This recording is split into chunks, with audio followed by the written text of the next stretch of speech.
Ready? How about Dana? We're good. What are we giving away? Are we doing? The microphone's on. For like Test. a couple weeks now, it's been like coming in my ear, but it hasn't been coming out of the. We'll have to speak loudly for the public. Okay. Showing up as audio in the room. All right. Well, we will speak loud so everybody can hear us. And with that, it's 7 o'clock, so we're going to go ahead and get started. So good evening, everyone, and welcome to the November 1st, 2023 Bruce Township Planning Commission meeting. Our meeting start time is 7 o'clock. Dana, would you please call the roll? Cupids? Here. Hagelstein? Here. Camp? Here. Boyce? Yes. Barnett? Here. Tremblay? Here. Henson? Here. All right, we have a quorum. So before we start the business part of the meeting, I would ask that everybody rise and join us for the Pledge of Allegiance. I pledge allegiance to the flag of the United States of America, and to the republic for which it stands, one nation, under God, indivisible, with liberty and justice for all.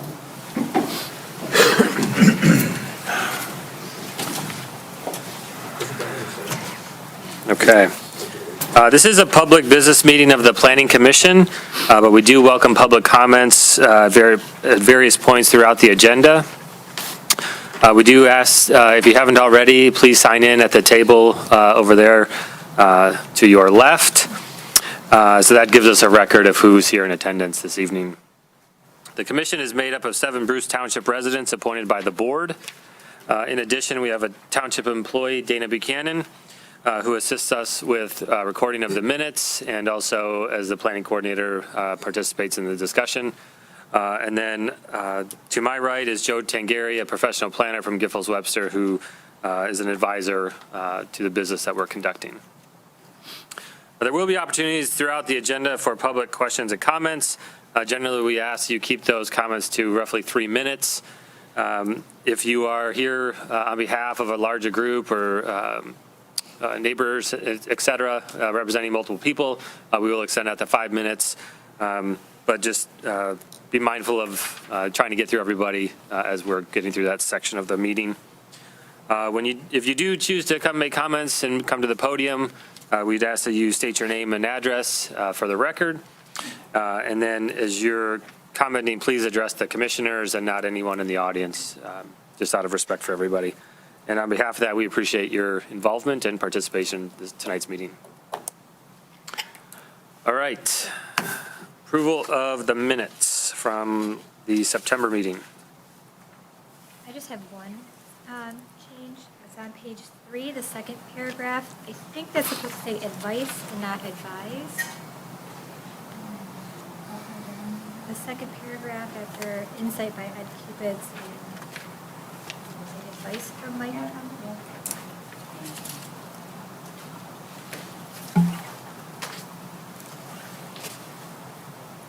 On page 2, about the middle of the page, motion by Hagelstein, support by Cupids. I believe the motion was to make a recommendation to the Board of Trustees for approval.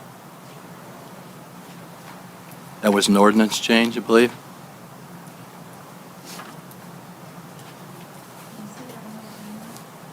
The motion by Hagelstein, support by Cupids.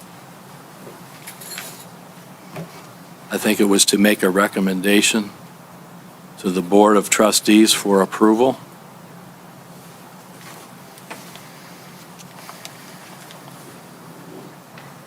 As described in Joe Tangari's memo. And it's regarding changes to Ordinance 161 regarding the C2 district.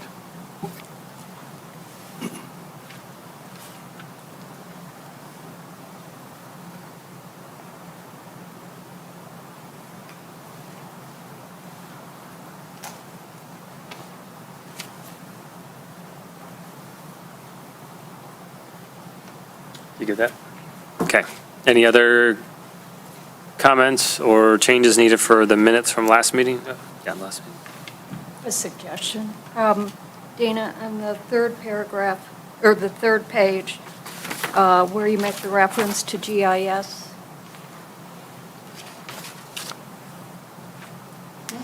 It might help to say Macomb County GIS Parcel Explorer. In case anybody wondered what it was. Can you repeat that, Macomb County? GIS, and then the subpart of it is Parcel Explorer.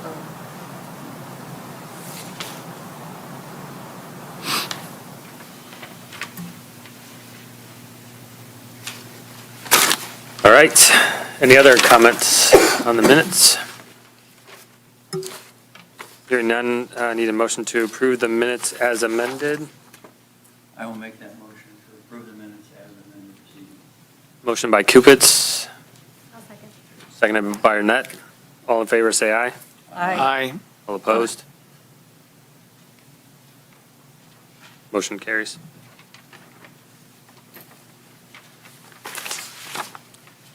Okay, item 5 on the agenda is the approval of the agenda. Are there any additional items or changes needed for the agenda this evening? You emailed about adding, electing a secretary. Yes, so we will add one on the appointment of a secretary role on the planning commission that's vacated with the resignation from Connie Chapman. Mike, would that go under new business? Yes. So we'll add that to item 11.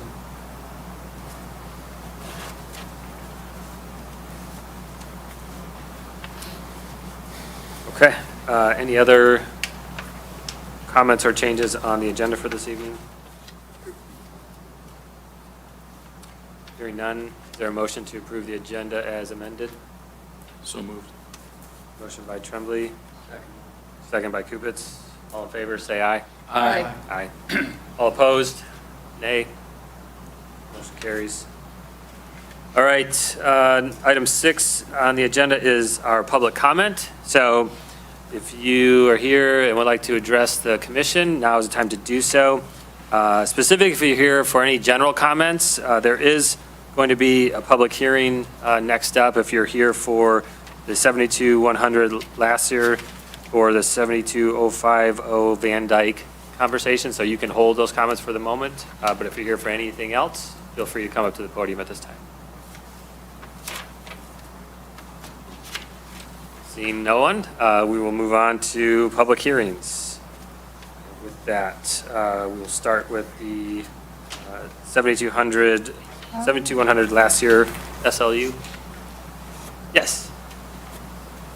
That's just my, Oh, okay. I do, So would you like to come up and Yeah. tell us about your project?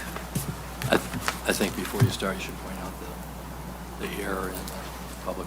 Yeah, I'm happy to. Well, there was also an error in her measurement. That I'll let her speak to. She had 38 on her line, it's actually 28.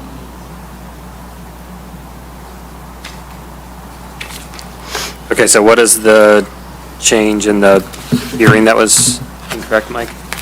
Or Well, I think the applicant's new building is not 1520, right? It's 2800?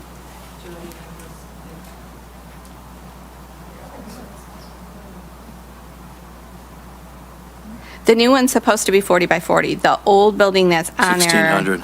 is, it says 38 wide, and it's supposed to be 28 wide.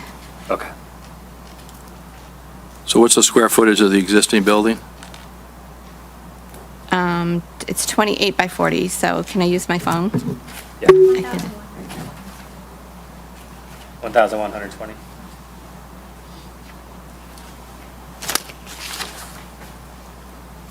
That's 28 by 40.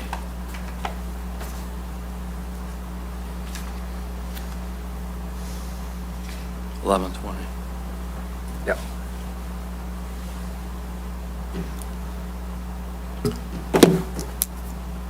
Okay. All right, go ahead. I'm not really sure what I'm supposed to say. So my husband and I were looking to build the pole barn because I currently have a storage unit. We have a boat, we have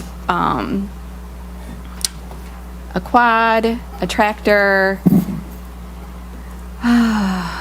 what's the other thing? A snowmobile, and we want to have it in the barn or in the pole barn so that we can clean up the yard and use the garage as an actual garage. And apparently we are like 10 feet too far from the house for the garage to be considered a garage. It's considered an outbuilding. So we're just looking for approval to go ahead with the pole barn, so that we can have storage.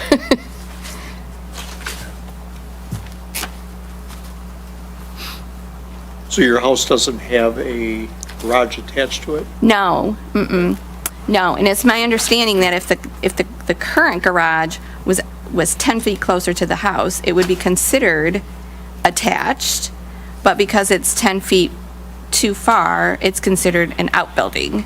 So therefore, we're not supposed to be able to have an additional outbuilding. But obviously, from everything that I've explained to you, we kind of need one.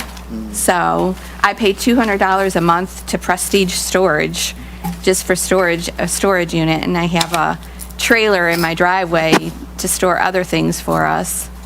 And it would be nice to have a pole barn, since we have 4 acres. And also, all my neighbors, I don't think any of them are here, but I had spoken to all of them prior to coming before you guys. They were supposed to come, but unfortunately, one of my neighbors got sick, and they couldn't come, him and his wife. So we're here. But nobody's opposed to it that I'm aware of, and I've talked to almost all of them. Okay. What is the square footage of your house? 78 by, I don't know. Hun, do you know the square footage of our house? We have a sun porch that's closed off in the winter. Without that, it's about 1,900 square feet.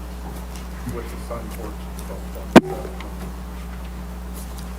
And also who resides with us is my mom. I take care of my elderly mom, and then I also have my niece that helps take care of her during the day. So we have 2 other adults living in the house. It's not just me and my husband that live there. We have a lot of people, a lot of vehicles. My husband runs a car wholesale company down in the city, and so we're constantly having cars moving around, and yeah.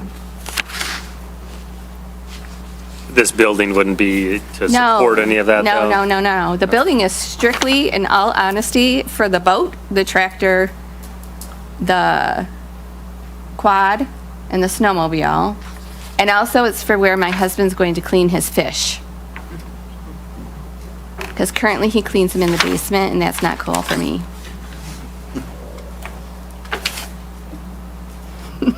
Understood. Open it for public comment now. I think normally we go with Joe, Okay, and then we do the public. okay. That's normal protocol. All right, thank you. All right, we're going to turn it over to Joe now to give us a rundown of your assessment. All right, let's recap those numbers. So, in this district, on a lot this size, the maximum total... You're going to have to speak louder because our Yeah. mics aren't working. On a lot this size, the maximum total square footage for all accessory buildings is 1,700 square feet.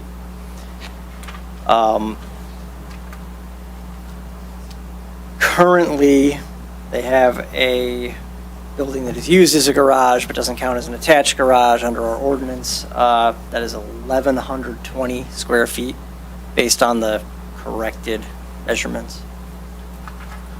And they want to add a 1,600 square foot building, so the new total will be 2,720. So those are the official numbers that we're going with. Does the existing building square footage include the overhang area? That's not counted in the square footage. It's what's, Because normally we Within the walls. count that as a square footage when we're considering. yeah, I'm not sure if they If we're going to counted- count that other building as a garage, then I think we'd have to consider that. Right? Yeah, I don't, does that measurement include the eaves on the building, or is it? So I measured walls. it the second time to make sure, and my husband helped me. We just went from wall to wall. Like on the Okay. outside, I literally just went from wall to wall. All right, so you've got It does not. some square footage that's the accounted for interior by the structure. eaves. It's probably another foot or so. Joe, would you repeat that one more time? What the final is based upon today's input is how many square feet? Right, and keeping in mind that there are eaves that weren't accounted for there. The final would be 2720.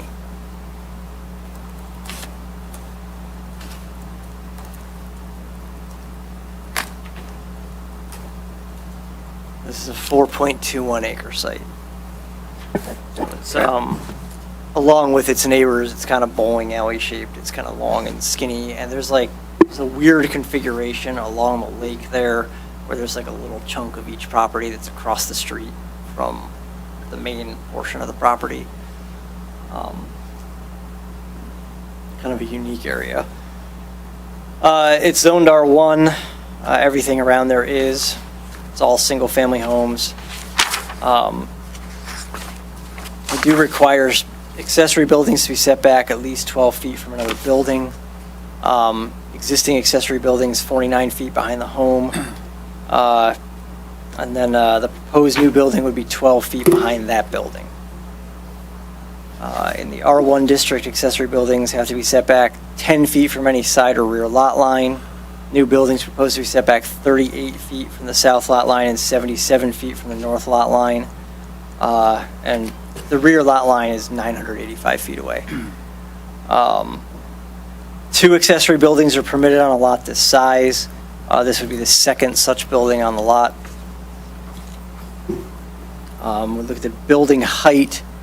Maximum height for an accessory building over 850 square feet is 29 feet. Height to the peak of the roof is about 21 feet based on the dimensions provided on the building plans.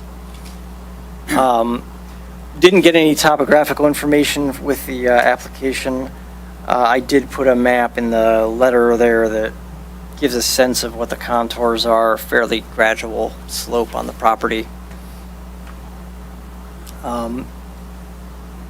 We have our standards for special land use of accessory, approval of accessory buildings, which are in the letter. There are some plans and photos showing the house and the new building. So as usual, you need to make a determination based on the information provided as to whether or not the compatibility standards are met that are set forth in the ordinance, or request additional information if you feel you don't have enough. This does require special land use approval because it exceeds the maximum permitted area for a lot this size. As it's a special land use, the Planning Commission makes a recommendation to the Township Board, which issues the final approval or denial. Any questions? Anything you want me to repeat? The original 1520 square foot, was that based on including the overhang area? That was based on the original square footage given. So if the square footage that was given at the time didn't include the eave, then it wouldn't have been included in that. In the tax record, I think it's marked as 1,040 square feet. Yeah, something like that, yeah. I'm saying the same. Yeah. And it lists the home as 2813, I think. Right. So just for reference, if we're considering that as a garage.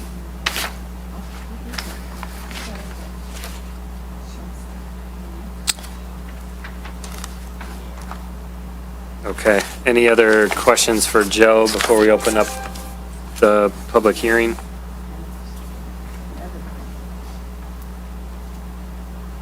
All right, hearing none, you can go have a seat for a moment. Thank you.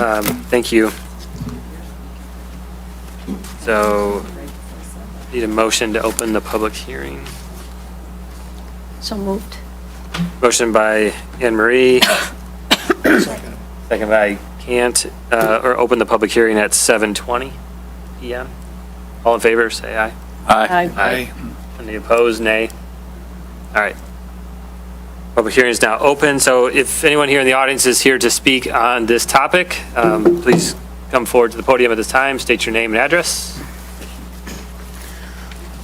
Paul Okoniewski, 71970 Lassier. I'm 2 doors down from the applicant. I'm here neither for nor against the applicant, but I'm here to support our ordinances as a township. I was 20 years on this planning commission and 10 years on the board.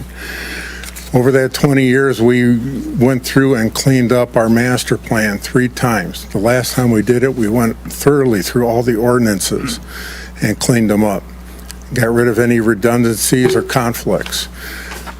We also went over that 20 years, and 3 times we upgraded the square footage allowed on the lots, compared it to Washington, Ray, Armada, everybody are surrounding. And we wanted to see what other communities were doing. The importance here is that you adhere to our ordinances. We have raised the number of square footage 3 times over that period of time to allow for people to have more things to store, larger things, whatever. But you got to be careful about setting precedences because, if you exceed it by a very large amount, then you're going to be setting a precedence in the neighborhood and even in the township as a whole. Because the next person will come in and want a little bit more and a little more, all right? So I'm here to support our ordinances as a township, and that would go for the next public hearing too, when you start looking at rezoning. Okay, so anything you do that's against our ordinances, you need to be very careful on your decision because you're setting a precedence for others and it could cause trouble down the line. Thank you. Anyone else here to speak on this special land use request? Seeing none, I make a motion to close the public hearing at 7:22. Second it. Motion by Vincent, seconded by Barnett. All in favor, say aye. Aye. Any opposed, nay? Motion carries. All right, so it's back to the commissioners. I think we've heard the information from the applicant, from the audience, and from Joe. So, is there anyone like to? Yeah, absolutely. Joe, in terms of the height of the building, the materials, and those things that we normally want to make uniform, I think this proposal includes everything being uniform. There's nothing in the way of height problems, material problems.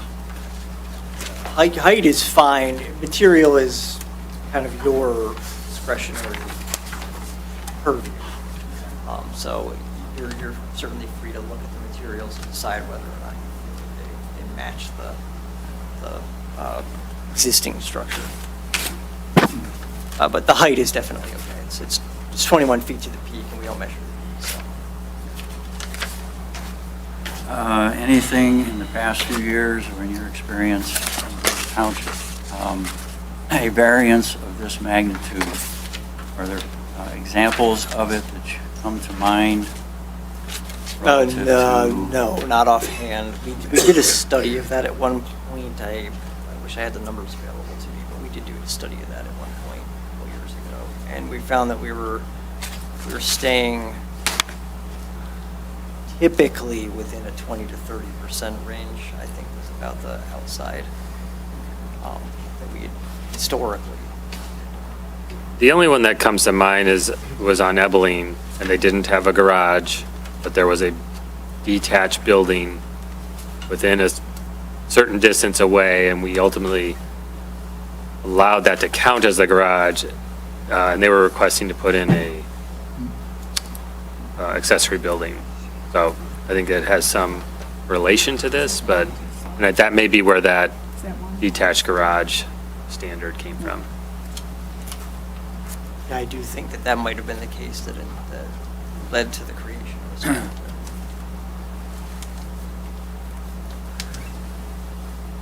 got some comments.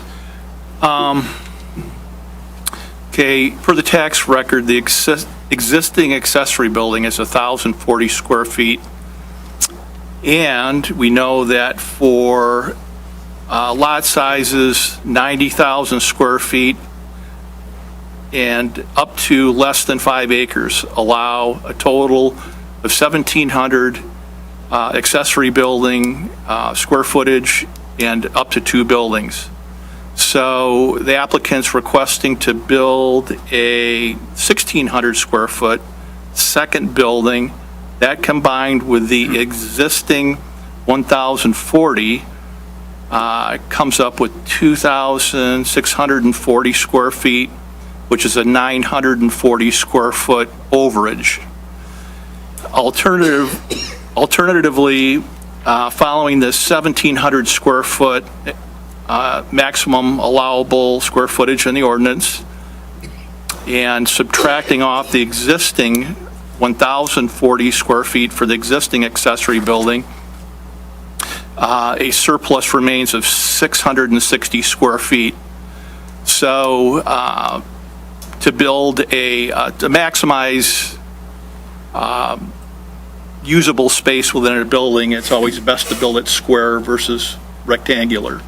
So square root of 660 square feet, they'd be allowed to build a little under 26 by 26 square accessory building in the rear yard.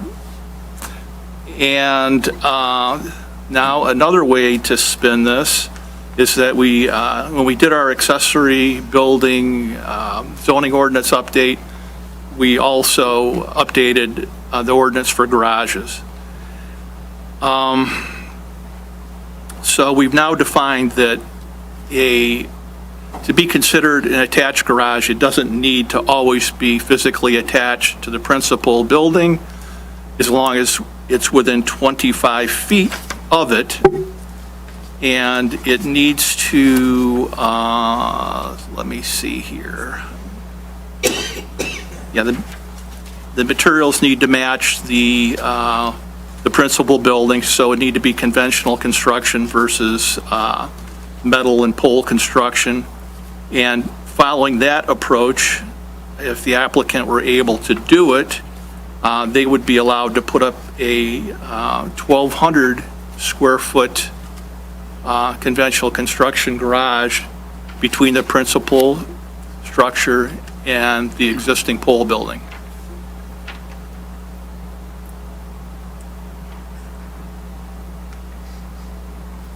And still be allowed to build 660 square feet. Yes, they could do both.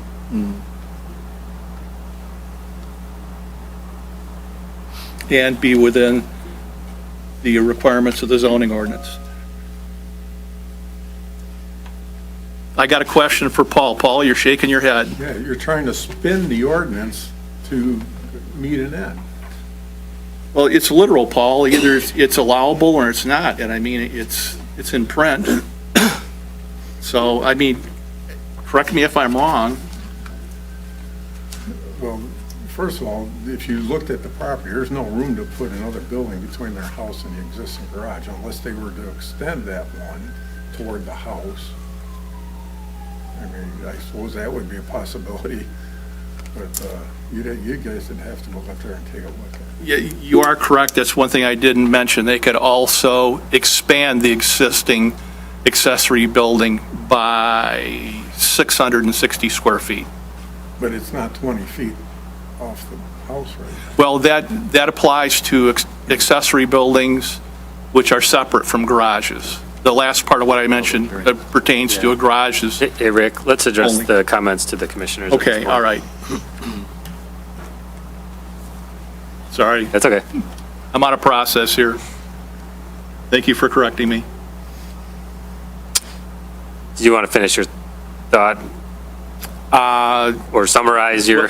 Well, out of process, I think I shared, basically what the options are for the applicant to remain within the zoning ordinance. Not what is being proposed, consideration this evening. Correct. And I do agree that, you know, we're a developing community, and we got to control the wildfire with these accessory buildings. It's the majority of what we deal with here. And if we keep allowing for more and more, all we're doing is just bumping up the standard, so to speak, from prior approvals.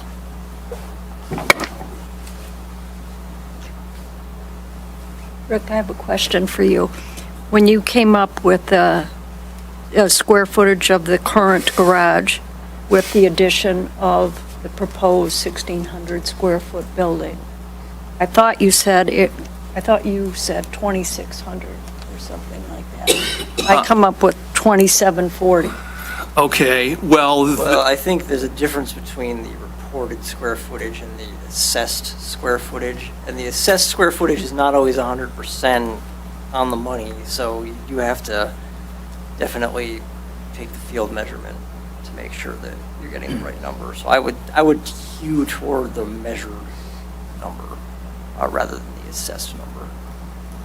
okay. It's also dealing with interior square footage, so you might miss some of the keys and things that we were talking about before. So just to clarify, that's the 1120, 1120, Okay. yeah. not the 1040. Which would allow a additional 580 square feet. Makes sense. That, yes, exactly. So that would need to be verified by physical measurement. Right.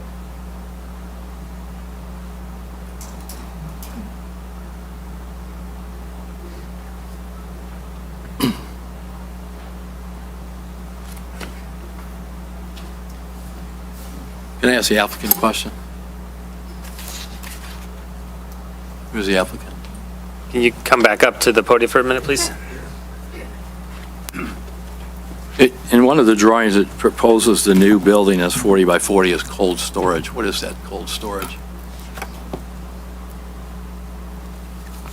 Is that just, it's not going to be As a heated? Is that what cold- that means? Pardon me? It says cold storage in one of the drawings, the handwritten drawing. Generally, that means it's Oh, not so going to my be uncle climate. did this drawing for me, and he's like 80. And, are you talking about this one? Yeah, he did it. That's why I got messed up. Generally, that means it's not conditioned space, not climate controlled. That's typically what, Yeah, we're not putting heat in there, we're not putting water. It's just literally for storage. So, Planning Commissioner Hagelstein outlined, I think, some options that could be done in lieu of what you proposed. Have you considered any of those options? So I was going to ask a question about that. So if I put an addition on the house, or on the garage, towards the house, then I cut that little 10 feet off, then I can put the building on, right? I'm not following. Well, if I'm 10 feet over from the house I and think the you're more than, garage- you're 24 feet over. The allowance between the principal building and the garage, assuming the garage meets the materials and colors of the Okay. principal building, has to be 25 feet from the principal building. 25 or less than. 25 or less, and right now I think it's 49, so you're 24 feet off. Okay. I thought we were 10. But just expanding the existing building, unless the materials and the colors match the principal structure. But 600 feet though, like the boat itself that's not gonna, we have thought about that and we have talked about that. It's just, for what we need, if you saw my garage right now, for what we need, it just isn't enough space. It just isn't. Yeah, unfortunately, your building doesn't qualify as a garage under our ordinance. And I think what Rick was outlining, if I could summarize, and Rick, you correct me if I misstate what I'm trying to summarize your. Sure. Is that there's other options available. And one is you could expand your existing building by 680 square feet, It's either 580 or 660. 580 or 680, and still meet with the ordinance. Or you could build a garage in compliance with our ordinance, which could be a separate building, but it would have to meet our ordinance requirements. Or you could do both 1 and 2, which is expand your building and build a garage. And that would meet your requirements, your How storage big can the requirements. garage be? 1,200 square feet, 1,200 square feet. but it has to be conventional construction matching your home. So what we have proposed wouldn't work, other than everything but the outside, is what you're saying? Well, for your existing building, you could expand that either 580 or 660, and that could be, I assume the existing building is post-construction? It's a metal building? It's a pole No. building? No, Is it, it's that T100. Is that what that stuff's called, David? It's wood. It's wood. yep. But I mean, what I'm getting at is it's built like a barn or it's built like a garage. In conventional construction, your wall studs are typically 16 inches on center versus pole construction. You've got a pole, what's it, every 4 or 8 feet, Joe? Yeah, I think 4. It's meant to be the garage. The way it is right now, because it's got the garage door and it's 2x4s. I don't know how far they are apart. Well, maybe a better way to put it is that you could expand that building either by 580 or 660, depending on what the final number is. And obviously, you'd have to match the current construction if you were going to add on to it. And, you know, if you were going to go that route, it seems like it's the lower cost of construction versus putting up a standalone second accessory building, which would probably be less sightly for your property. But we could put up a garage You could put up a garage. without expanding the current garage. What is the difference? They're separate. They're completely separate in the ordinance. So just looking at the garage, because you don't currently have a garage out there, right? You don't have a garage attached to the building, and you do not have a building that is used for any sort of storage that's within 25 feet of your home, correct? Correct. Okay, so for that portion of the ordinance, you could build up to a 1,200 square foot garage, but it would have to be conventional construction. It'd have to be built like your home. It wouldn't have to be heated, but it would have to, match. You have to match your home. Materials and colors. So that's one portion. And the completely separate portion, which in itself, the accessory building portion has 2 options. So currently, we don't know whether you are allowed to build an additional 580 or 660 square feet. I don't think we would go that route anyway. Okay, but I mean, if it were me, just first blush, if I were looking at that option, I would encourage you to look at expanding onto your existing building, because I think it's the lowest cost of construction following that option. But of course, that's got to be your choice. But you understand what you're, Yeah, I understand what you're saying. We could build possibly up to 600 additional square feet on the current outbuilding. correct? What I'm saying is that that's not, Not desirable. we need more, yeah, I need more out space than that. A 1,200 square foot garage is a big garage. Jared, The public, They don't have room between the existing outbuilding and the house to put 1,200 square feet. I'm sorry, Paul? They don't have room between their existing outbuilding and the house to put a 1,200 square foot garage. Okay? And what you're proposing at 650 is the equivalent of a 2-car garage. You could extend the existing one towards the house and call it a garage, is what he's saying. Right? And then I can put up a barn. Well, you'd have to Well- go back and talk to these guys. all right, let's bring it back to the commission. Thank you. But then Sorry. That's all right. I'm just trying to understand it, that's all, okay? I own my property. I don't have any mortgage on it. I paid you $800 to come here before the board and ask you permission.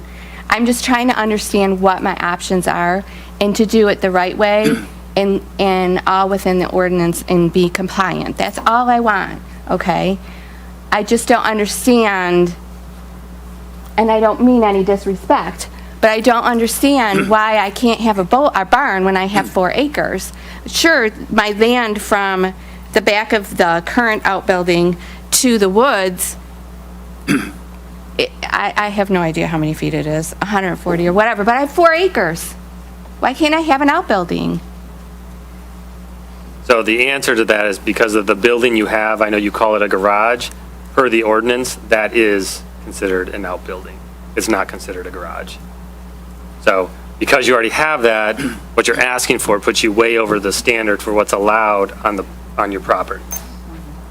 So that's why we're trying to present you some options that would keep you in compliance, because I think as proposed, it's a pretty hard lift to get it that far over.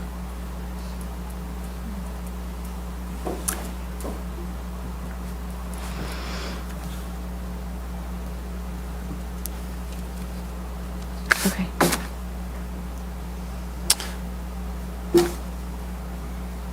They're offering you 660 feet. Okay, we'll talk about it then, thank you. So does the planning commission want to have a motion to postpone a decision here, to give them time to sort things out, consider their options? Yes, the applicant. Would, I- Lori?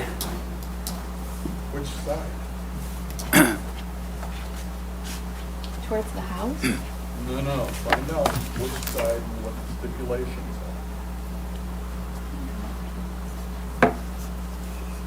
Do you want to come up here and ask them? No. Sorry, did you have a question for me? Well, go, let you ask your question. I think what we would like to understand ultimately is, do you want us to table this decision to give you time to think about the options, or We otherwise? want to know exactly what the options are. Do we build on the east side of our garage? Do we build, what Mr. Chairman, I options don't are you believe we giving can us? I provide don't quite understand it. that they can substantiate in their own mind that they want to do this. I'm prepared to make a motion to deny. They can always make their changes and come back. Let's discuss with the applicant. The applicant is looking for some guidance. Well, that's fine, but I don't want to go back and forth. No, I think, Them be pressured into a If you decision table the that isn't discussion, good. do I have to pay another $800 to come before the board? No. But if you deny me tonight, do I have to pay another $800 to come before the Yeah. board? if you come back with something similar. Okay, well then table the discussion. Now, would it be appropriate for the applicants to work with the building department to more specifically identify what their options are regarding the placement of the principal structure on the property, where the septic's at? I mean, that's more their role than ours. I mean, basically, what we're able to do is communicate to you what's required by the zoning ordinance, which is law. We're held to it. So, but, am I correct? Or I think that's reasonable. Yeah, I mean, Dana, you work close to the building department, you see this something that could assist? Yeah, it's really out. Okay. Between the two departments, we can see what some options are based on the zoning ordinance and building requirements. Yeah, well, I'd like to submit a motion. I'd like to submit a motion to give the applicant, and you've got all the specific information here, without giving me the parcel number and applicant name, but table a motion for, a motion to table the application for 30 days to give the applicant an opportunity to work with the building department to see specifically what can be done within the zoning ordinance for accessory buildings Let's see what and we can garages. do.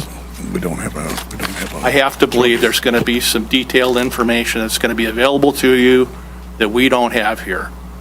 And by doing so, you don't lose your application fee. Okay. That works for, as long as I don't have to pay another $800, because, So, like, Is that your motion? yeah. Yes, that's my So motion. we have a motion by Hagelstein to table. Is there a second? I'll second the motion. Is the applicant okay with that? Do they want more time to do that? All right, thank you. Do you want more time to do that? Yes, I do. Please. 160, Please. Pardon? what you're getting at is more time. No, I'm Other just than- asking them if they're okay with that. Oh, okay. No, in yeah, other I would prefer you tabled it. Because they're Give looking, me if more they're time. willing to explore other options other than what's proposed. Correct. Okay. Okay. Who do we go to find out Well, what's Dana, allowable? Our building department. The building department can give us, Before you come in, I'll make sure that they're available. Okay, I I'll talk to you. appreciate that, thank you. All right, thanks, Dana. I think planning and building need to work together so that they're within the ordinance, or if they're not within the ordinance, what kind of special permissions might be required if they're not. Wait till I talk to Dorothy. Okay, we have a motion to table by Rick. Is there a second? I'll second. Or did you say? Randy, Ed, and Mike all seconded. it. Okay, all right.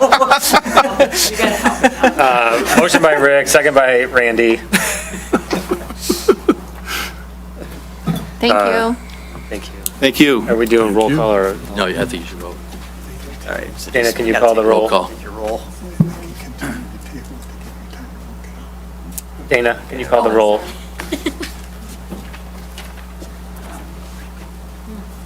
Cupid, Yes. Hagelstein, Yes. Camp, Yes. Boyce, Yes. Burnett, Yes. Tremblay, Yes. Yes. Motion carries. All right, next up on the agenda is the 72050 Van Dyke rezoning. Good evening. Carol Garcia, 11876 Twin Brook Drive. I'm here on behalf of quite a few of Wait a minute, my, Wait, are you the applicant? no, Okay. Hold, are you here for public hearing? yeah, Hold on. on that issue. yeah. Okay, we'll get to the public hearing in just a Okay. second. Is the applicant for this discussion Back. here? Okay.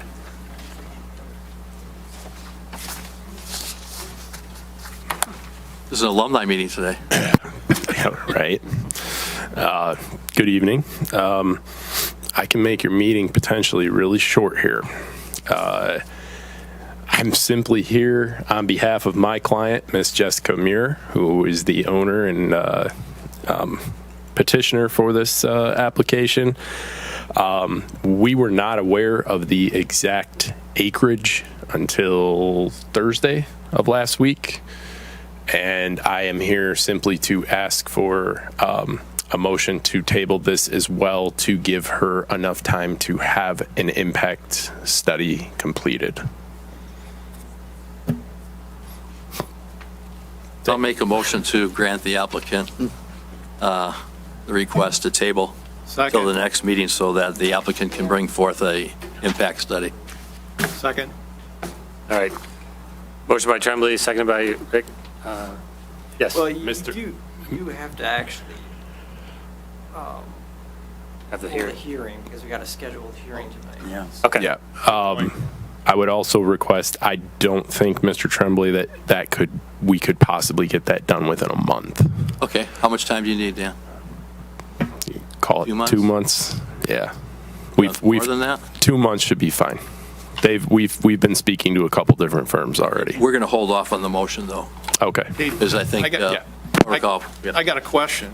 So I get the procedure that we kind of skipped regarding the public hearing, but there's nothing stopping us from doing a public hearing. I'm asking a question. No, we should. We're going to do the No, public the hearing. hearing will happen. The hearing happens. You're going to do it after We're Dan going to comes do, back? we're going to do the motion after with public hearing. Yes, we're going to hold the public hearing now, then Yep. we will do a motion after. I think maybe we But should follow protocol. There's a scheduled hearing tonight, so we do have to move forward with that.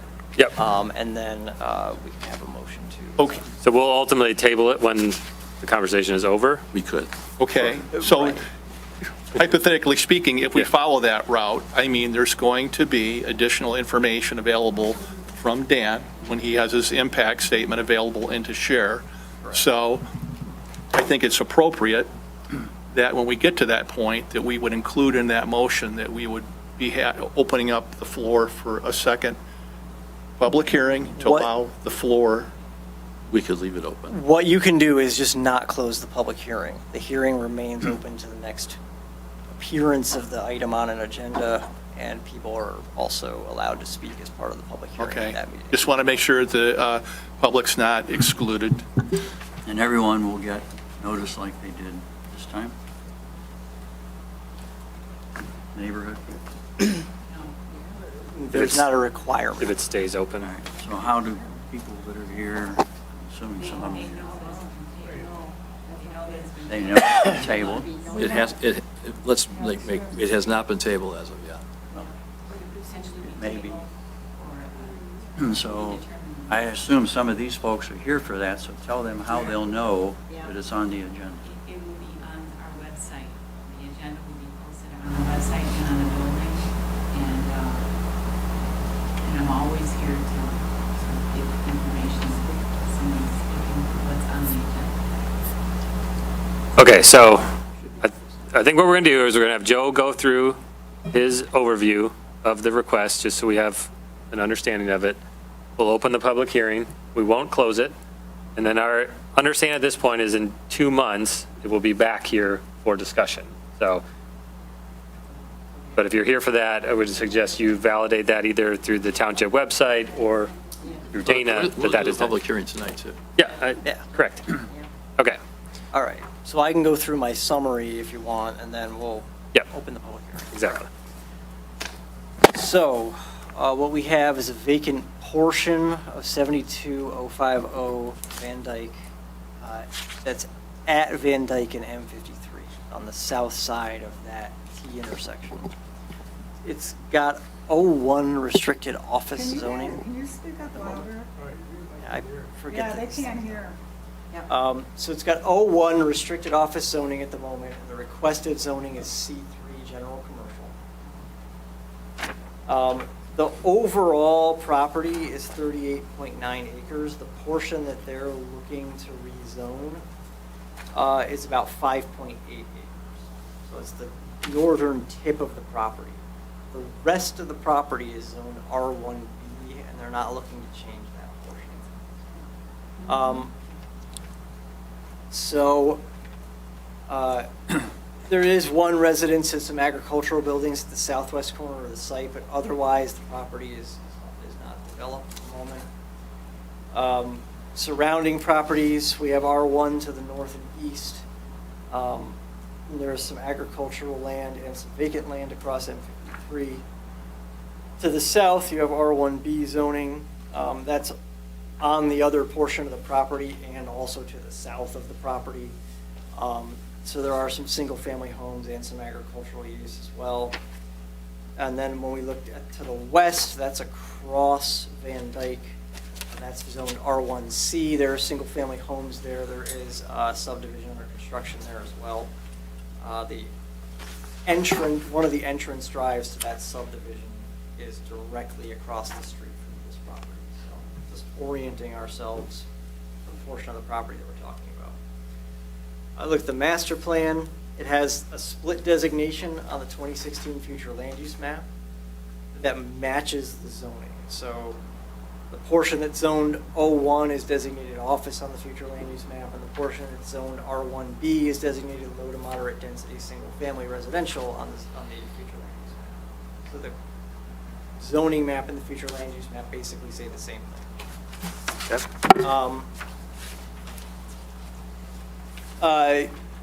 The development impact statement was already brought up. There's more than 5 acres here that's under consideration for rezoning, so that is required. For a technical note, we do have a survey and legal description of the property, but the application materials didn't make clear that we're just looking at the office zone portion of the property. That was determined through the discussion. A legal description of that portion of the property is ultimately going to be needed to finalize the rezoning if the rezoning is approved. So that's something to keep in mind. Would also be needed to facilitate a lot split, as this property, if rezoned per the request, would need to be separated from the larger parcel in order to facilitate its development with a commercial use. So that's another kind of moving part here, is that if the rezoning were to be approved, you need a lot split before you could do anything else with it. So that legal description would facilitate a lot split as well. That's something that can wait till after, if rezoning is approved, it's something that could wait until after the approval, but nevertheless, everybody should be aware that it would need to happen. We have our items to consider for zoning map amendment. Anytime we consider an amendment to our zoning map, we have a series of questions that we ask. So one is the proposed zoning consistent with the master plan? So generally, the master plan acknowledges the northern tip of this property as appropriate for a non-residential use. It applies an office designation to the parcel. Planning Commission has to consider whether the economic context of the moment when you're discussing this makes it still appropriate designation for that portion of the property. Whether the proposed district would constitute a reasonable alternative for future land use to the future land use map. So, is C3 a reasonable alternative to O1? That's that reasonable alternative. That's the legal phrase that courts generally apply to these things. So that's what we use that term. The next question is, what impact would the requested zoning have on public services and utilities and natural features? So we don't have an intended use noted in the application. C3 district does permit a very large range of uses, some of which are fairly intense or could bring some externalities with them. I included a list in the letter of all the things that are permitted in C3. Has the applicant provided evidence that the property cannot be developed or used as zoned? Not as such. Is the proposed zoning district or potential land uses compatible with surrounding uses? So the site's surrounded by residentially zoned land on all sides. It's somewhat distant from nearby existing dwelling units. The nearest are on Old M53 across Van Dyke. So the home across Van Dyke is about 200 feet, just to give you an idea of how proximal this is to other properties in the area. There's an entrance to the under construction subdivision across Van Dyke as well. That's right there. Will the proposed zoning place a burden on nearby thoroughfares? If so, how would this burden compare with the existing zoning district? The answer to that question is really highly dependent on the ultimate use of the property. Some C3 uses would draw a lot more traffic than your average O1 use, and some would be comparable. So it's a matter of what the final use is. But the potential is there for more. But it really depends on where they land. Is there other land currently available for this use? We don't have a use specified again. There isn't any C3 land in the township. Next question is, will development of the site under proposed zoning be able to meet zoning district requirements? In terms of setbacks and things, yes, C3 development could meet the district requirements on that lot. It's 5.8 acres. Is rezoning the best way to address the request, or could the existing zoning district be amended to add the proposed use as a permitted or special land use? Again, we don't have a use that's been specified here, so that's not a question that can really be answered at this point. Has there been a change in circumstances and conditions since adoption of the master plan that would support the proposed change? I would say that to the extent that any changes occurred, it's primarily to the demand for office development. The new subdivision going in across Van Dyke should also be considered when discussing how the context of the area might have changed in the meantime. That, of course, was not there at the time that future land use map was created. And then finally, would granting the request result in the creation of an unplanned spot zone? Spot zoning is a process of singling out a small parcel of land for a use classification totally different from that of surrounding area for the benefit of a single property owner and to the detriment of others. Typically, to determine if a rezoning would constitute spot zoning, a municipality would look to answer 3 questions. Is the rezoning request consistent with the master plan for the area? Is the proposed zoning district a logical extension of an existing zoning district in the area? And would approving the request grant a special benefit to a property owner or developer? The thing we can say definitively is that this wouldn't expand an existing district or be directly consistent with the master plan. Again, I put the list of all the uses that are permitted in O1 and C3 at the end of your letter. It's far too long to read into the record, but you do have it at your disposal as you consider the question. Any questions? Got a question for you, Joe. Did I misunderstand? I thought I heard you share that to the west of the proposed development, in that new construction subdivision, that was zoned R1C? R1A. R1A, okay, yep, I agree with that. I thought I heard C, but R1A, 1 acre parcels. I may have said C. We'll go back and watch the tape. Was the applicant given a copy of your report?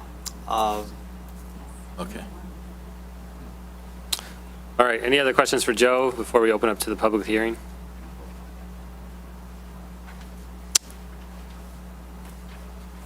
All right. Make a motion to open the public hearing at 8:01 PM. Second? Motion by Vincent, second by Kupitz. All in favor, say aye. Aye.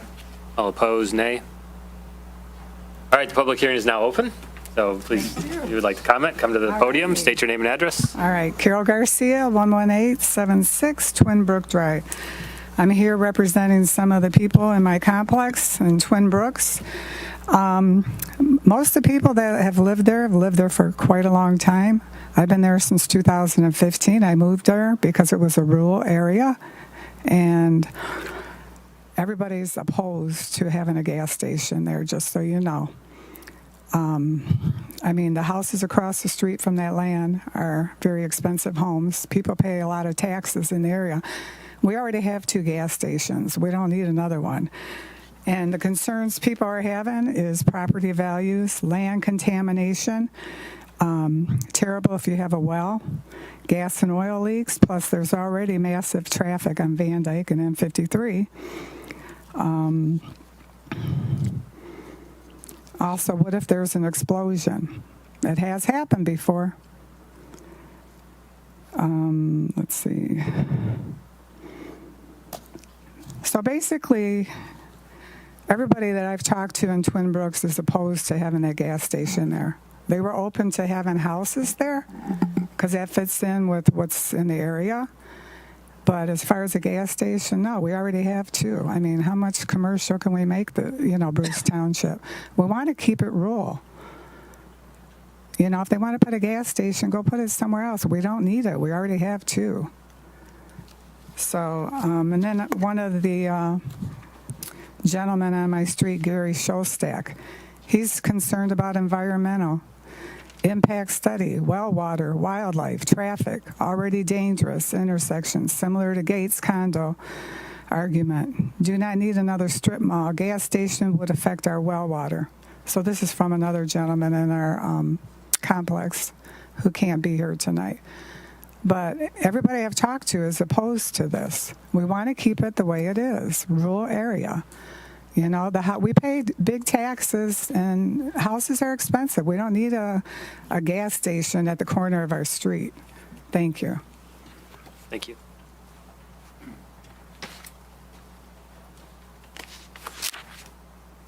Anyone else here to speak? We all agree with what she just said. I just have one question. Can you come up here, name and address?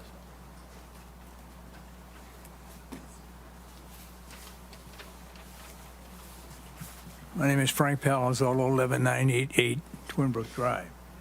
And we moved here from Pennsylvania in 2007 for the obvious reasons that have already been stated. Is it possible that we can receive a copy of the letter that you folks have from Joe? It's on mine. It'll be on the website? Okay. Okay, because that's important, because we don't really know what the hell they want to put in there, right? Not that that makes a big difference, especially the people who live across the street with those new homes. But, oh my God, a location on that corner? Seriously. You got to build a 4-lane highway to get around that traffic now. That's all I have to say. Thank you.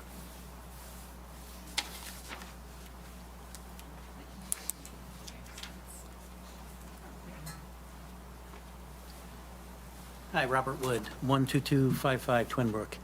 We moved in last year. Our place backs up right to that property through a little small section of woods.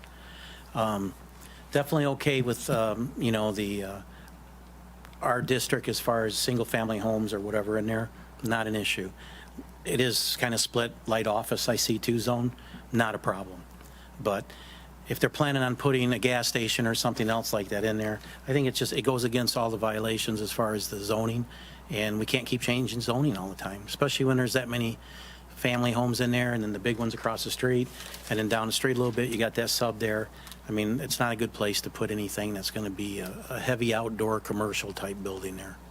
Doesn't make sense to change. We'd be selling ourselves out.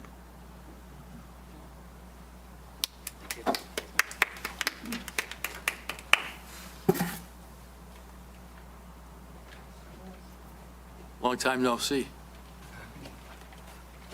Good evening, Board. My name's Carl Beauvais, 72807 Sorrel Drive. Thank you for hearing me tonight. Bruce is a bedroom community. Bedroom communities need minimal commercial property. Only recently has Fiddler Cove, a commercial property, been nearing capacity. To my knowledge, it's still not even complete. Maybe most important is that this spot is surrounded on all sides by residential. Where is the zoning buffer? Changing to commercial is not going to benefit the community or its nearest residential neighbors. Please follow the master plan. I recommend a no vote to this unneeded change. Thank you. Thank you.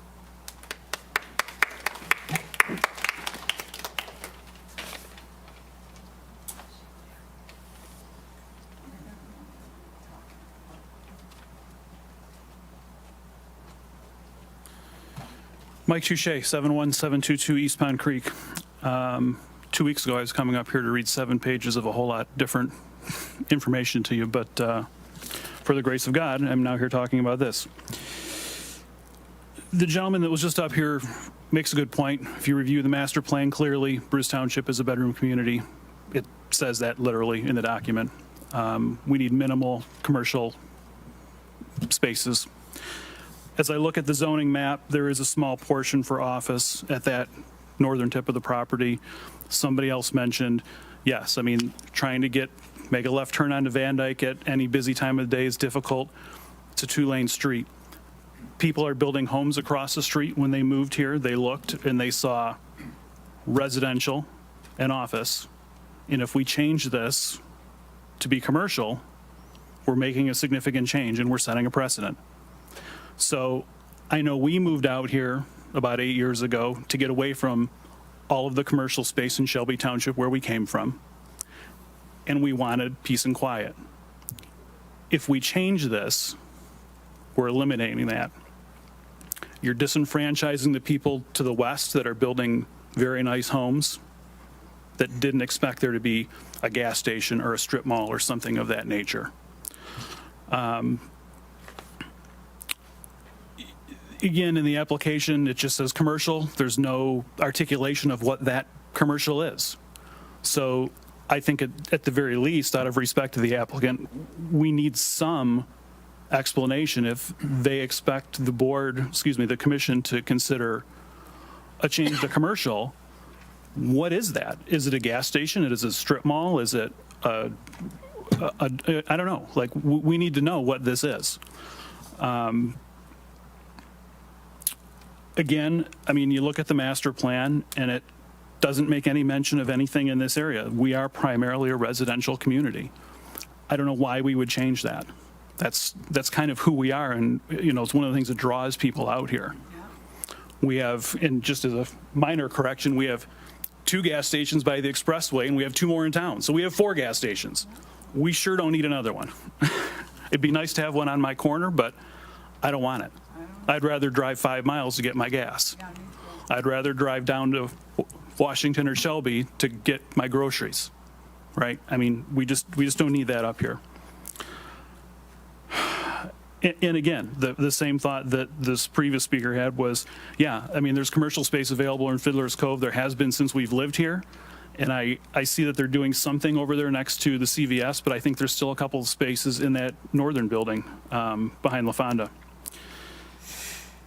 Sort of off topic here, I kind of feel like, and I probably should have come up here before this because this isn't really relevant to this specifically, but this whole notification business of the radius of properties for when we're notifying residents that there's something like this that's coming up on the agenda, it seems a little too conservative for me.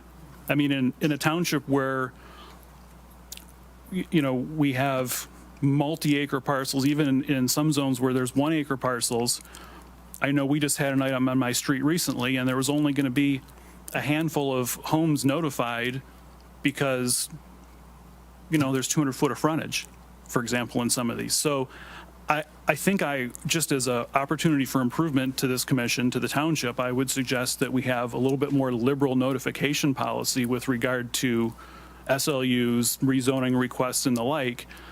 And, you know, maybe take into account whether it's a radius and or a number of properties. Because if you've got properties that are all 300 feet apart and you're only notifying a 600 foot radius, you're telling 4 people about it. And if those people aren't engaged, they're not aware of what's going on, then those of us that might be 600 feet or 1,000 feet away may be just as well impacted by something that comes before you, and we're not notified. And I get the record and I read the record, which is why I knew this was happening this evening and why I came here. But a lot of people don't get the record, or they don't read the hearing, the notices, or they don't understand the impacts to them as a taxpayer and a property owner in the township. So part of that is on you guys to make sure that you're communicating to everybody that needs to be communicated to, but part of it falls on us as residents. We need people to understand that they have to be involved and be aware of what's going on so that when these things come up, they can get up here and have an opinion and be informed. So obviously, if you didn't catch it, I'm against this vehemently for the reasons I've stated, and I thank you for your time. Can I respond to this? Yeah. I'd like to respond to a couple of comments you made. I'm sorry? Can I respond to a couple of comments you made? Absolutely. One is that the planning department does have latitude with respect to that 300-foot radius. And I would suggest when we have something that big, and you might take this back to Mike too, that we expand that 300-foot radius where it makes sense. I do. Okay, so we do have latitude with that, and we have used that latitude. Number 2, I appreciate that you like to shop in Washington and Shelby, but we have a really good grocery store just down the street from you, Sheena's. And just as a Bruce Township official, I would encourage you to try that out if you haven't. Thank you. You know what, I'm sorry, now that I'm back up here, just a question. I noticed when I was reviewing the packet earlier today that this portion of that property was rezoned in 96, I believe it looked like, from part of that contiguous residential section there to 01. Does anyone have any knowledge as to why that change was made? Or can anybody speak to that? I'm just curious. Is Paul still here? I have a thought. I've been on for 14 years, and that doesn't take me back that far. I have a thought about that. That was the exact time frame when the state and the county finally pursued the plan to extend M53, what we call the expressway. It used to stub off right between 27 and 28 that hung around and went into Old Van Dyke. They finally expanded it. It was right about that time frame, and there was a lot of back and forth because there was not supposed to be any crossover, so it was quite an extended process. But my guess is that when that cut went through, the township surmised, what are we going to do? It used to just be, contiguous land. Just a guess. Okay. That's speculation. Yeah, no, that's fine. I just thought if somebody knew, that'd be great to know. The other speculation could be is that whoever the property owner at that time had some intentions. Well, yeah, and that was kind of the road that I was like, well, okay, so if somebody decided they wanted to zone it office, and then, okay, now, so they got that, and now somebody decides they want it to have it commercial. Well, we can't just like keep willy-nilly just giving everybody what they ask for because they ask for We've it. had some examples during my tenure where property's been rezoned and then it wasn't followed up on. And Right. the rezoning stayed. So that could be another possible explanation without knowing the exact reason. Appreciate it. Thank you. Thank you.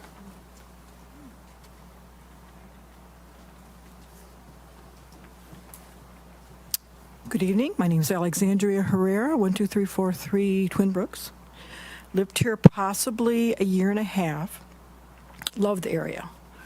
I'm more about making it beautiful than making it commercial, just to keep its beauty and the historical part of it. Also, my husband's a retired state trooper, worked for Michigan State Police for 30 years, and his last post was the Bruce Township Post. And what he sees, and he couldn't be here this evening because he's ill, but what he sees with this proposal is a potential for a lot of accidents. And with a lot of accidents come lawsuits.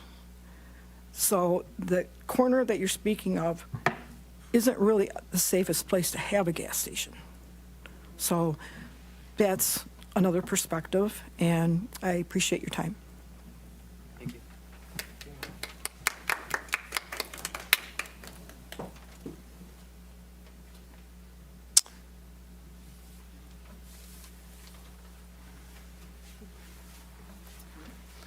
Hi, I'm Kathy Potko. I live with my husband at 12158 Twin Brook Drive. We just moved here a year ago from Macomb Township, and we did move out here due to the loss of our son, and we wanted to have peace and tranquility and some type of I don't want to say godly-like, but solitude, and that's one of the reasons why we chose Twin Brook.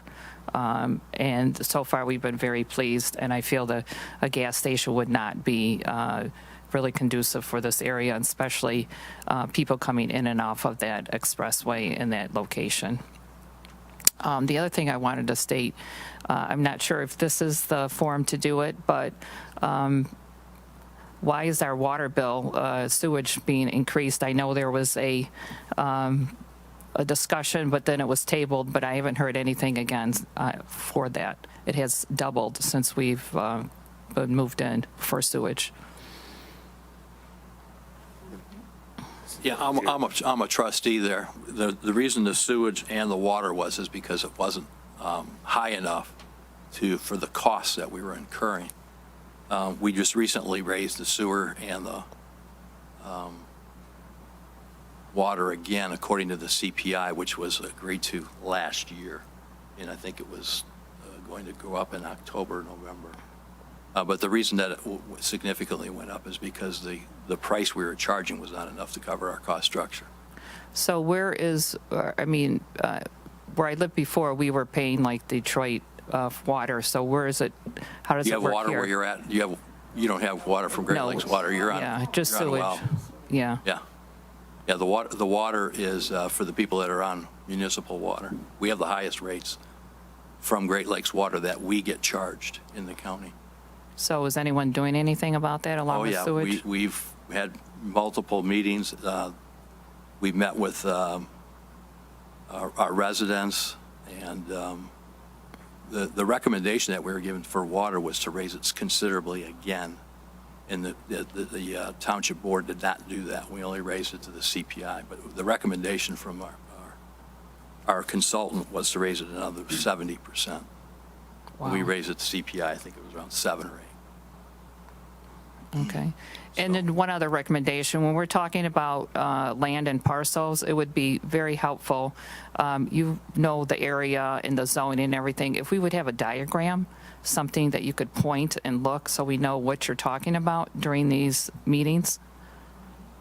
Yep. About a week before the meeting, I post the packet on our website, and that includes Joe Tangieri's review, which includes a map of the area. I understand it, but when you're talking about it in particular, about a corner or how this is zoned, how it's zoned across the street, and that, I'm just saying it would be highly recommended to have that on a diagram so we could all understand what you're talking about, not necessarily in the I have a package. suggestion for you. And if you go to the brucetownship.org website and just at the homepage, there's a search panel, type in 161. Zoning ordinance, or 161 is a zoning ordinance, and it has everything in there that pertains to what we do here. The zoning map, the master plan map, which, as Joe mentioned earlier, should match, but they're in there. It's got the street names. I've got it up on my computer right now. So, and it's a well-written document, easy to follow, and I encourage everybody in the community to become aware of it, because not being aware of what's in your surroundings can work against you. Right. Right. But I'm just saying, if you had a diagram, what we'd be talking about, it's more user-friendly for everyone to understand while we're here, what you're talking about. If you had one on the, like on the wall or something you could point to, I think she's talking about when you're here. Yeah, when we're here at the meeting. Come in and where the gas station's going. Yeah, what you're talking about. Specifically, you could point here, this is zone this is where the proposal is for this gas station or whatever's going up. Yeah, but as we're talking as it, yes. Yes, that's all. Right, that's all. Yeah. That's all. All right, thank you for the All feedback. right, you're welcome. I have another answer for, is Mr. Touche still here? He is. Mr. Touche is still here? So I was just got a text message from someone in the know on why it was rezoned. And it was rezoned in 1996 because the intention was to put a funeral home there. And I got that from a very knowledgeable source, the guy who runs this place. So that was the history on that rezoning to 01. So somebody's live streaming and chatting. Yeah. He needs to get a cat or a... Yeah.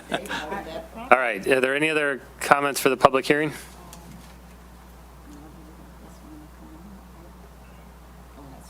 All right, so to leave it open, we just make a motion and No, we don't have to do any motion. Just leave it open. It's open. Okay. We're just not going to close it. Okay. But I would like to have Dan come back. Dan, would you mind coming back up for a second?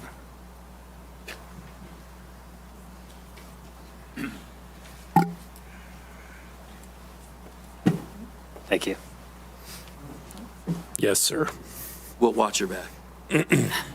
No, I'm good, thanks. There were other things on and Joe's report that I wanted to make note of and make sure that you're aware of it. I'm sure you are. But the legal description of the property will need to be finalized for a rezoning. So that was actually one of the procedural things that I was going to ask Joe about, because it could have prevented this to begin with. I guess I was a little surprised finding out that it is not, in fact, two parcels. Yeah. That's Split zoning, yeah. strange, correct? Yeah, it's kind of Yeah. odd that it's done that way. And back in 1996, I don't know if maybe the intent was to split it in order to build the funeral home, and then when that never happened, the split never happened. I have, no idea. Probably what happened. Her legal representation and myself have been a little puzzled by that one.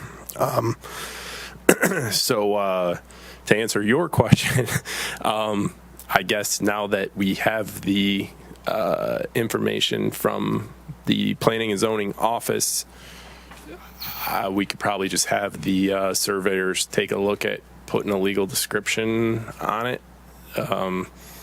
And it probably should be formally split regardless of what the outcome of this is. So That's true. Even if the rezoning doesn't go through, Yeah. it would be useful to have it as a separate parcel with its distinct zoning. Because Yeah. that's going to happen regardless of anything that gets built on there is going to need to be its own parcel. if it's not a continuation of R1B. Yeah, exactly. Yeah, which, okay, yeah.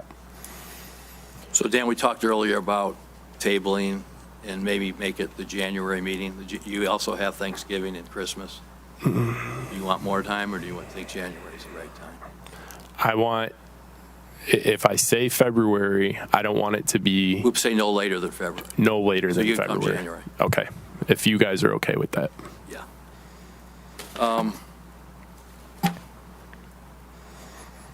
You had an opportunity to hear the surrounding neighbors, what their view of was C3, specifically gas stations or any type of use that would be similar. Are there any intentions of what to use that property for today? Well, so, this question was posed to me by Dana and some other folks in the township, and I have kind of a two-part answer, and I guess the first part would be that, you all have an ordinance that specifically calls out what is allowed under this, and this. And so I guess part of me is, all right, we're coming for C3, and you're saying, what is the proposed use? Well, the proposed use is C3, anything that's under there, correct?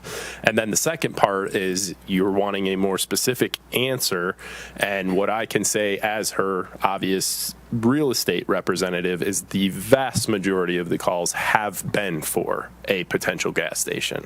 So if I had to walk her through offering up some conditions to the C3, a gas station would certainly be part of that condition. Okay, so if you were to offer conditional zoning. Correct. It can to restrict it she to certain has uses. one thing that I think I should make very clear: the applicant has no intention of developing this herself. Long story short, this was an inherited property from an estate, and this is kind of what she has, right? So it's sort of part of my job, being her representative as well as her legal counsel, to try and put her in the best spot with what she inherited. Okay, thank you, Dan. Fair enough.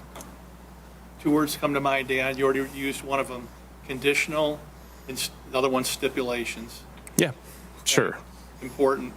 I'm not an advocate of any unconditional rezoning or special land uses. Fair enough, Rick. Okay? Just want to share it with you up front.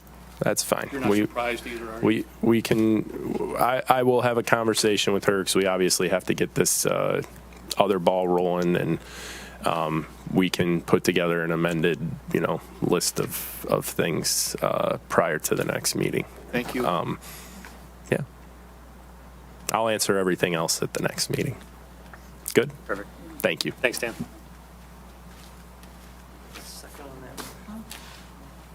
I have something to say after that response.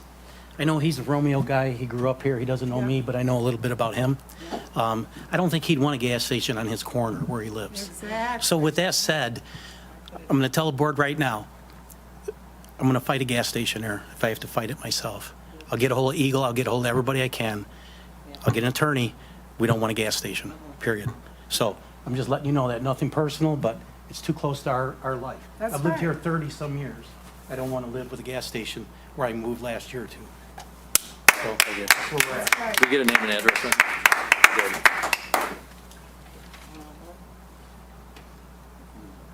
Yeah, he was up.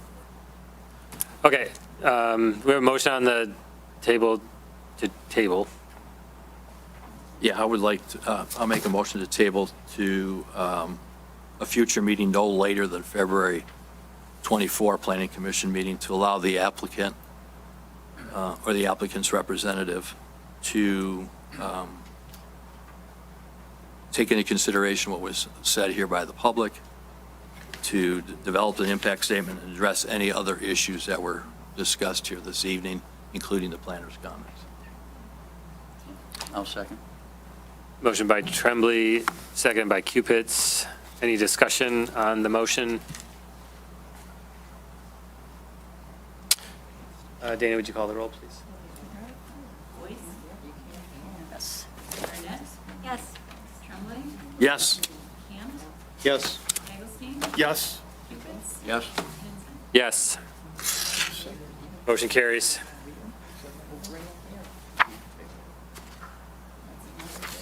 All right. Number. Dana, can you also note in there that the public hearing continues to be open on your in the minutes. Thank you. Item 8 on the agenda, reviews. I don't believe there are any reviews tonight. 9, any communications? Nope. Item 10, unfinished business. I have communication. Oh, Welcome, Anne Marie. yes. Oh, thank you. Yes, agreed. 5G. Nothing new.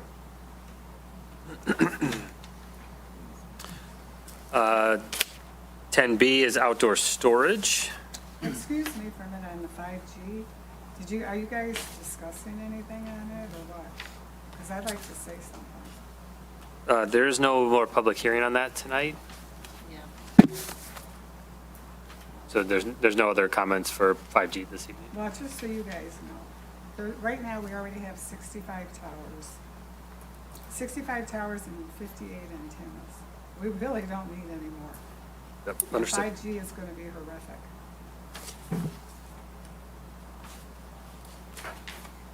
Do you know when you guys will be speaking on that? So at the beginning of the meeting, when there's public comments, you're welcome to come speak to that. But I don't believe there's any more public hearing, or is that still open? Public hearing is open for the one item Okay. only. Just ongoing monitoring, I think. Is that correct, Joe? Yeah, exactly. We have it on our agenda consistently because we have a moratorium against it at the board level.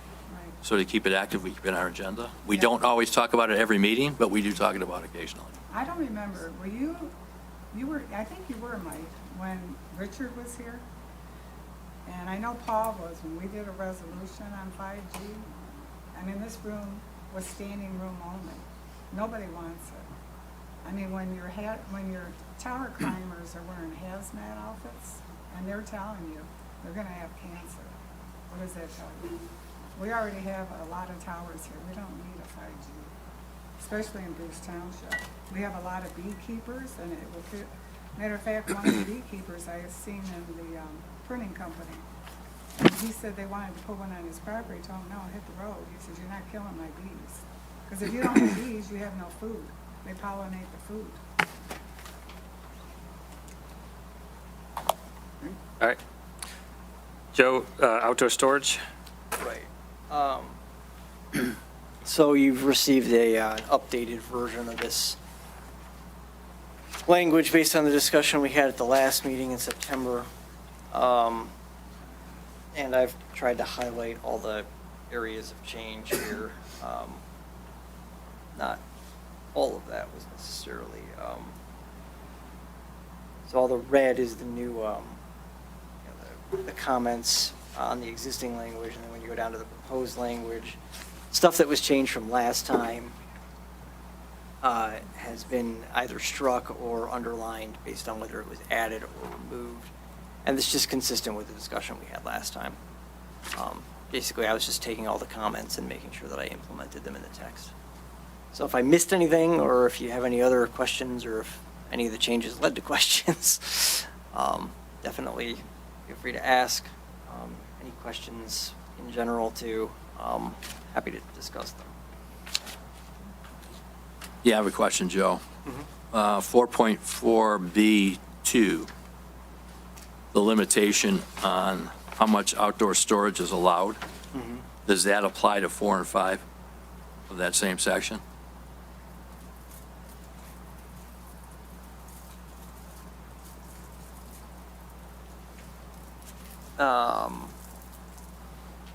Yeah, 4 and 5 would not be bound by 2.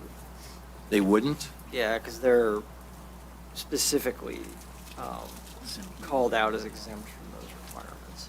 So that outdoor storage could exceed the indoor area of the establishment? Could exceed 50% of the indoor area of the establishment or 20% of the site, yeah. I don't know if you want to put a ceiling on that, or... I think I would want a ceiling on both of those. I think I would want 2 to apply.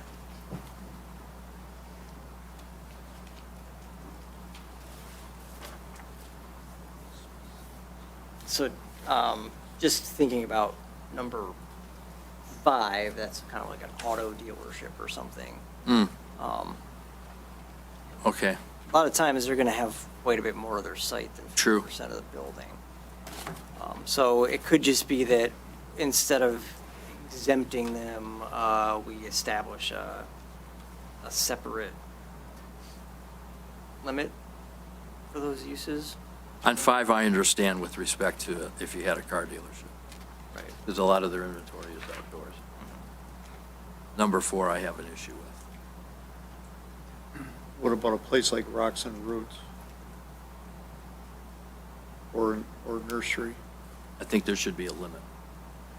It shouldn't just be a blank, unlimited.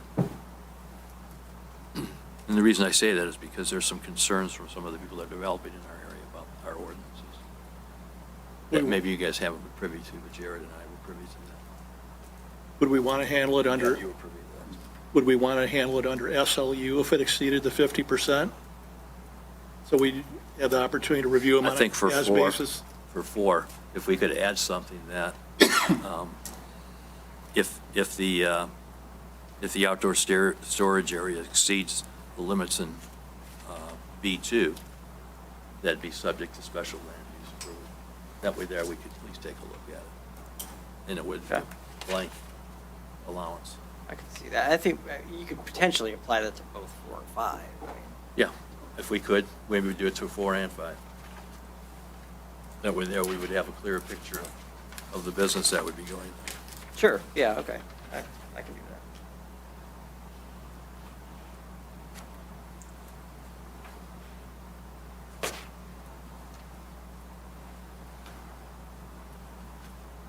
So do you want to bring that back to review, or do we want to move forward to public hearing? Public hearing. Are there any other comments from any commissioners on any changes? That's it, I think.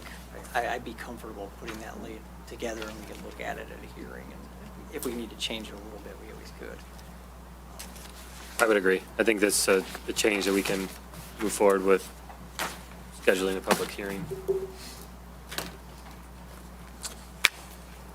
If someone feels moved to make a motion as such.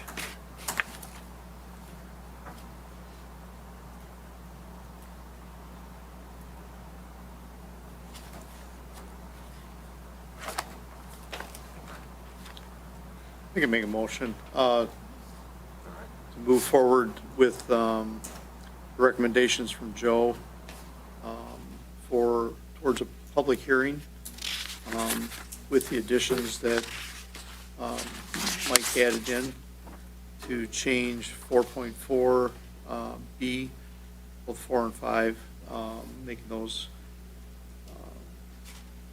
SLUs. If they exceed the amount in item 2. Is that what Yeah, we're? apply. Okay, yep.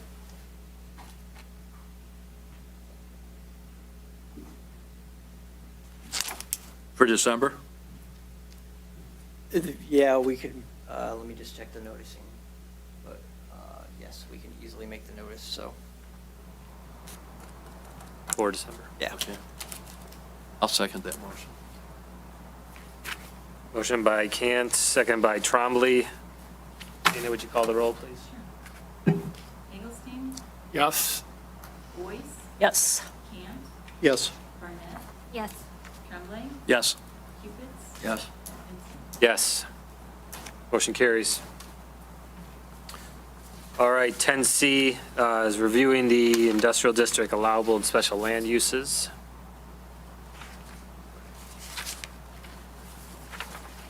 So I did update the memo from the last time when we first just introduced this item. So we looked at the full list of uses in September, and they're attached to here again. So we're looking at some background information in the intent statements of the 3 industrial districts. I left that alternative approach language from the last memo in the document for reference as well. So we have 3 industrial districts, and we have 3 intent statements for 3 different industrial districts. So the future land use map identifies industrial areas, but it doesn't know which industrial district corresponds to any given area. It's a blanket industrial category, and then we have 3 districts that could potentially slot into those parts of the township. Most of it is M1 on our zoning map. So there's a few questions that I put forth as we consider the intent of each of these districts. So one is the intent statement clear about which uses the district is meant to accommodate? Like, what is the character of the uses called for in the intent statement? Is it clear what the purpose is? Does the intent statement adequately convey how we want the district to look, feel, and operate? Does it actually speak to that? Or is it totally focused on uses? Is there clear differentiation between the purposes of the 3 districts? Is there a reason to have 3 districts that are described the way they are in the ordinance? So, for instance, is it necessary to have 3 of them at all? Are 2 of them similar enough that they could potentially just be 1 district? Or alternatively, if 2 of them are very similar, would we want to do something to differentiate the 2 of them from each other? Is there a connection between the intent statement and the list of uses that's permitted in that district? So the intent statement says something about the district. Does the list of uses make sense for what the intent statement says? And finally, IRO and PI both seem to aim for a master planned industrial park setting.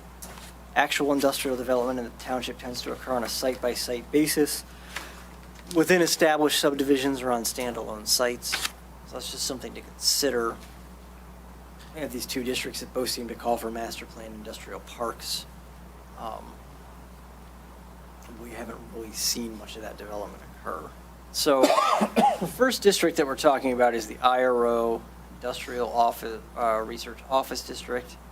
It's not currently on our map. The other 2 districts are.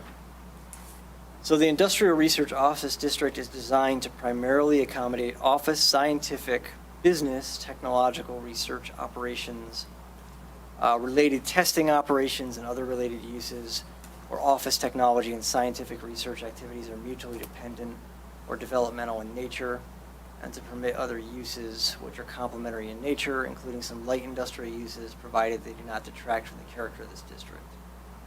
It's further the intent of the district that these uses be developed in a spacious campus-like environment, devoid of nuisance factors commonly present in non-residential developments, with all site features developed in a planned and coordinated manner according to an approved site plan. So, again, we don't have this district on the map at the moment, but it's clearly focused on light industrial type uses and uses that are sort of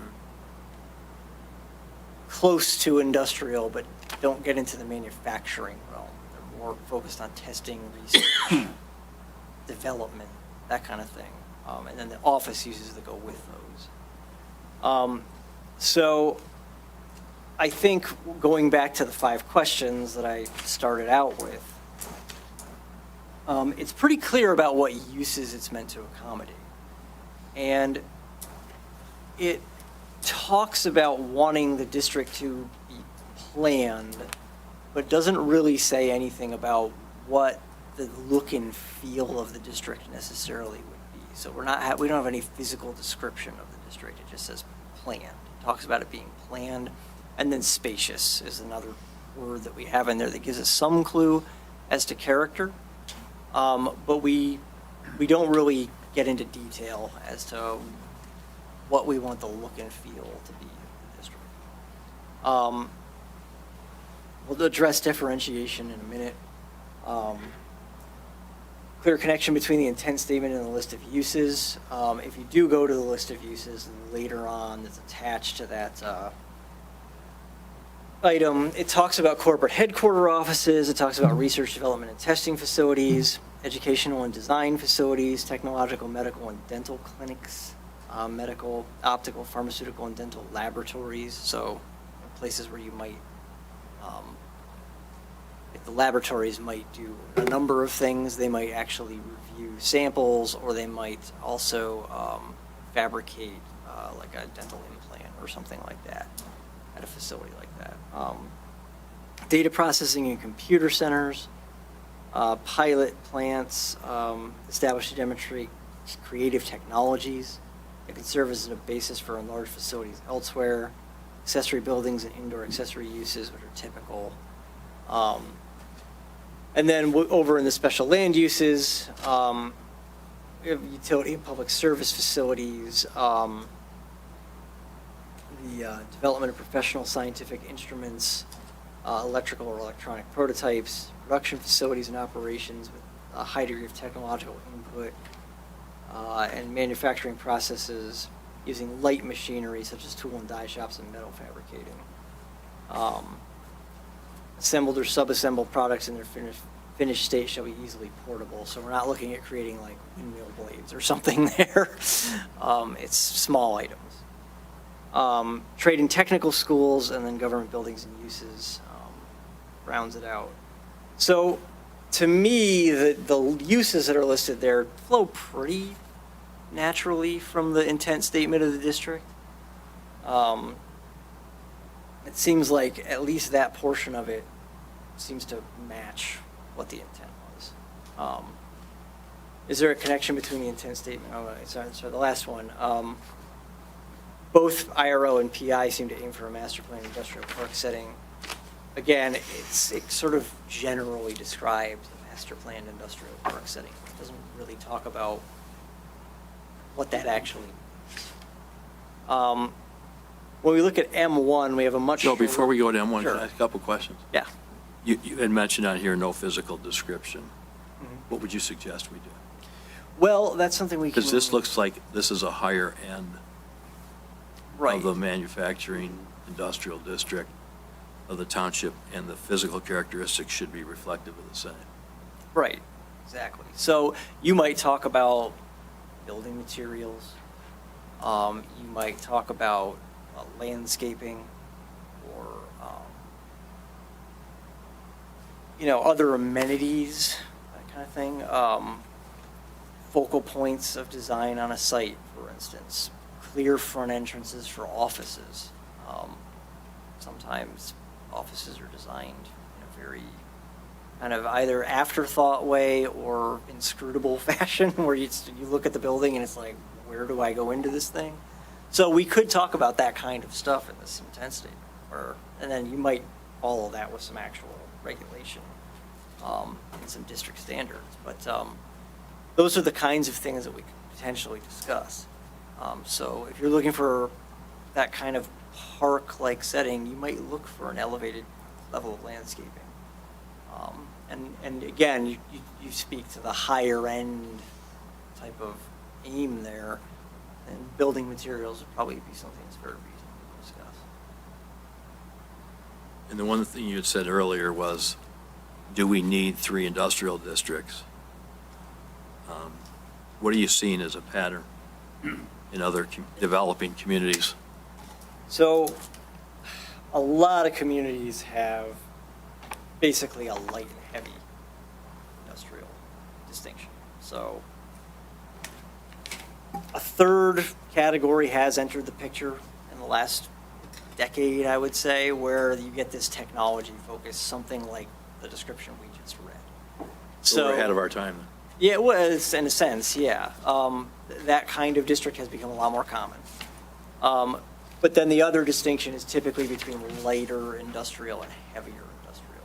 The heavier industrial tends to be your like planing mills and like big, loud stuff, lots of outdoor activity,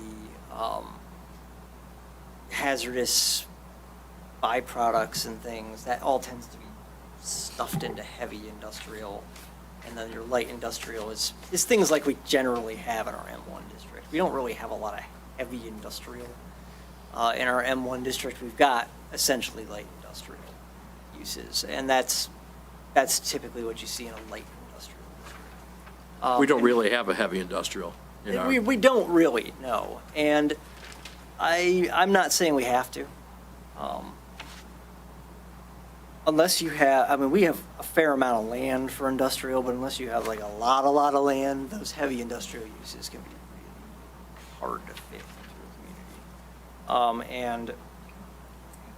a community. They tend to have lots of external physical. I think that, I would ask Ed and Jared, I would concur that we're not really looking at heavy industrial, and I think our development people aren't looking for it either. Correct? I think that, I would agree with that. So I don't think we really need it. We've never had anyone kick the tires on it. I mean, no one's come in here looking for a lumber mill or any of that kind of thing. It's just not, those facilities they've been contracting for decades. They're not very common in the U.S., and new ones are even less common. And there is a ton of demand for industrial land right now. But it's all in that IRO, light manufacturing space. You're not seeing the super heavy industrial, you're not seeing demand for steel mills and things like that. You're just not. All the demand is on the lighter end of things. So I think we're in pretty solid ground. Okay. Thank you. Sure. So the fact that we don't have any, though, I mean, is that something we would also consider as redesignating some of, like, for IRO? What do you mean? Because Joe said we don't have any IRO defined in our. It's not on the map at the moment. Yeah, that's. I don't know if it's necessary. I think if we had someone who would come in and want to rezoning to IRO, okay, we'd certainly give it some pretty heavy consideration. Yeah. Okay. That's the thing, is that you've got land that's master planned industrial. The Most of it's IRO. M1. It's probably all M1. It's almost all M1. Yeah, there's a little bit of PI, but any of that land, if someone came in and said, I want to establish an international corporate headquarters here, that would be master planned for that use. We would say thank you. If they wanted to do IRO, yeah, absolutely. So yeah, we've got the ability to rezone to IRO anywhere that's master planned industrial. Okay. And then I guess the one that takes up most of the land, M1 light manufacturing, has a very short and straightforward intent statement, which is the light manufacturing district is designed to primarily accommodate wholesale activities, warehouses, and industrial operations conducted wholly within a building and whose external physical effects are restricted to the area of the district and in no manner affect in a detrimental way any of the surrounding districts. So low noise, low emission. You've got uses that aren't sending vibrations out through the land, that kind of thing. And, you know, looking at the list of uses, I think this list of uses could be heavily economized through defining some more terms and taking really similar long lists of things that can be done there, combining them or consolidating them by a definition. So where you list the compounding, processing, packaging, or treatment of such products as bakery goods, candy, cosmetics, pharmaceuticals, toiletries, food products, hardware and cutlery, tool, die, gauge, and machine shops. First of all, I'm not sure what some of those things have in common. But then in the very next item, the manufacturing, compounding, assembly, or improving of articles of merchandise from the following previously prepared materials: canvas, cellophane, cloth, cork, feathers, felt, fiber, fur, glass, hair, leather, paper, plastics, precious or semi-precious metals and stones, or soil, shells, textiles, tobacco, wax, wire, wood, and yarn. Like, those are just like huge lists of things. And the two of those things are very fundamentally similar. Those two listed uses, they're not really. There's not really a difference. Like raw materials being between turned it. into some product. It's material being turned into a product. Yeah. So, you know, on the one hand, the sub-lists of things are so disparate that it's almost like doesn't even make sense to even list anything. You just it's manufacturing, processing, packaging, and compounding. Like that's what we're doing with both of these uses. And I think if we had a definition of light industrial, that included all that. We could just say light industrial, and then when someone is looking at the ordinance, they can see the definition of light industrial, and it includes all that without cluttering up the list of uses.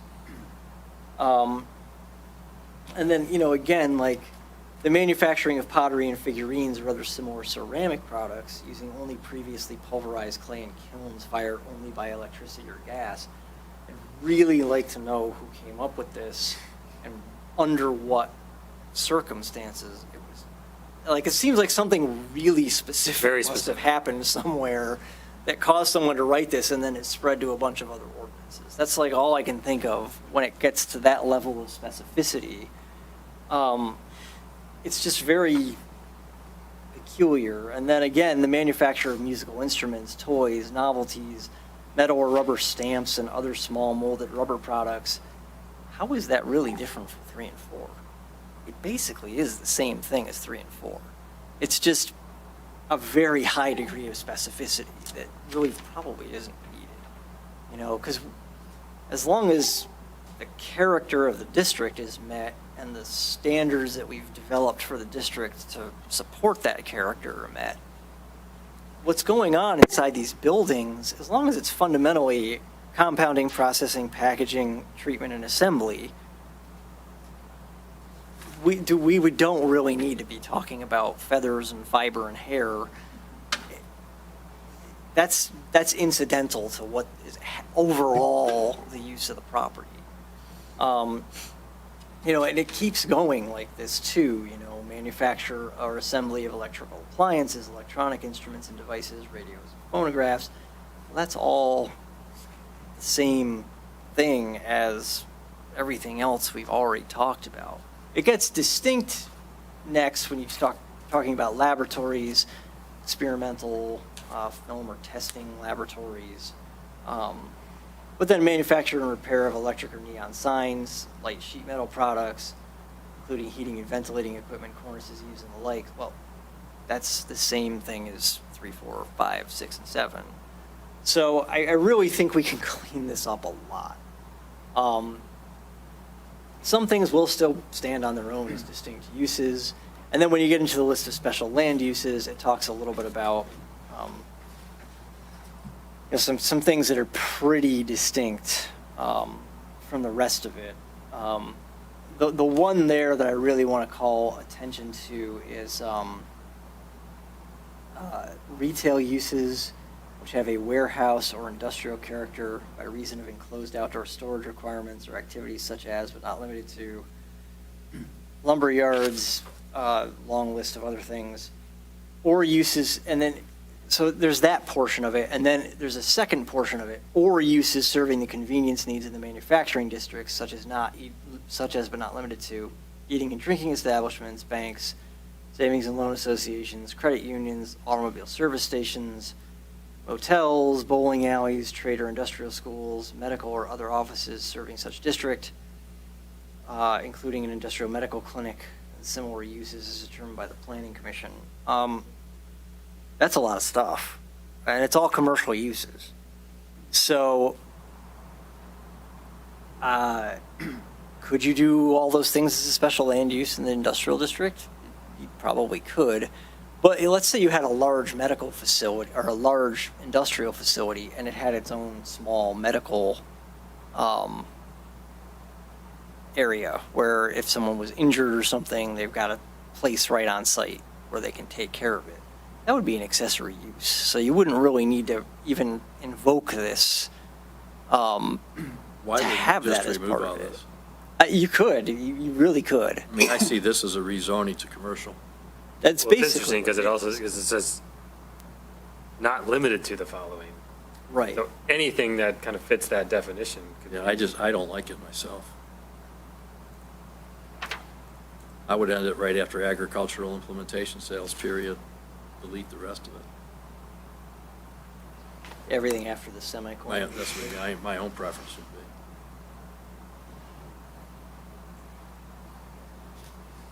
Yeah, and even that, I have a hard time seeing how that fits in an industrial district. Any of agricultural those, right? implement sales. I don't know, like, I guess it's special land use, but, I mean, I think you start thinking about the intent of the district, some of those are However you want a to little bit of a stretch. Right. Well, here's one thing that the intent doesn't say, possibly could, which is that you're attempting to provide two things with industrial development: employment base and tax base. Taxes, of course, are not the purview of the Planning Commission, but attracting land uses that support the tax base is in the purview of the Planning Commission because it's related to uses.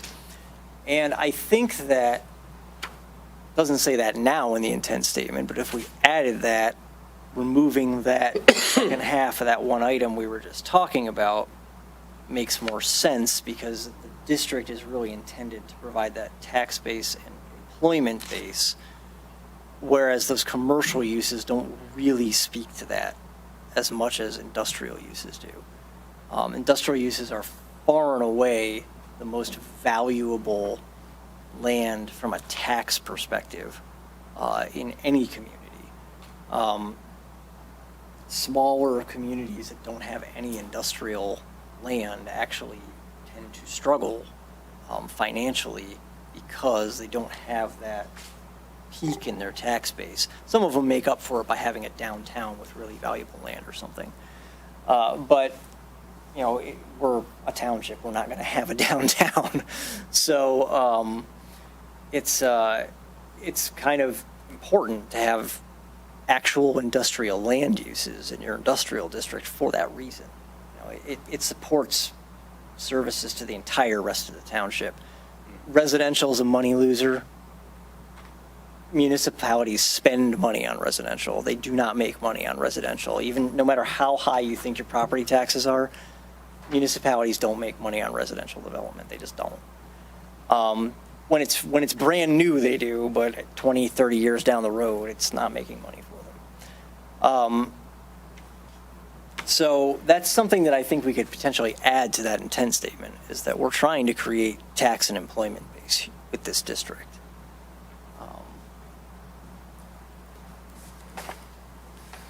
Joe, I just wanted to note for Jared that if you look at the permitted use number 1 in the M1 light manufacturing, you wouldn't have to rezone. I saw that. Yeah, you don't even have to rezone it. Yeah. And that also kind of speaks to, like, do we need to have an IRO district? That's what I was thinking. Like, I don't why? take that out. Why do we need to have? What do we just put all those uses in here? And Good. it's sort of Except it just highlights that that's a higher end use. right. Yeah, kind of. exactly. We might have different material standards for that versus the light manufacturing. Right. So to me, I would prefer to have it differentiated for that reason. Sure. Yeah, I guess the only comment on that is if it's not a whole area of that, what's the point of holding this parcel to a higher standard than the one next to it? If someone approaches with, you know what I'm saying, like, all we have is M1, or most of what we have is M1, and if we're saying, well, if they want IRO, we can grant them that, but then we're going to hold it to a higher standard that nobody else around them is held to. Good point. So, Valid point. or maybe we just increase the standards for everything. Yeah, right. What's number 2? What's an example of number 2 under the permitted use for M1? Warehousing and wholesale establishment. Would that include landscaping businesses? Yeah, most likely the ones that we've recently seen would fall under wholesaling. My preference would be to move that to special land use, I would given the second that. feedback that we've got.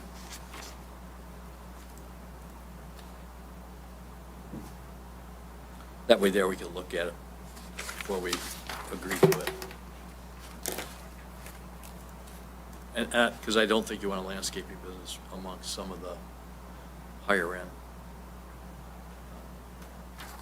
manufacturing, like manufacturing businesses or Right. IROs. Well, and as we've seen recently, it's possible to get a collection of them in Which a we very seem to attract, yes. small area too, which, you know, from an assessing standpoint, that's not necessarily aligned with the We're goal. trying to change our vision for what we want Right. Will some of that get controlled by the changes to outdoor storage? Because a lot of what those are relying on is outdoor storage. Some of it will, yes. Some of it will definitely be affected by that.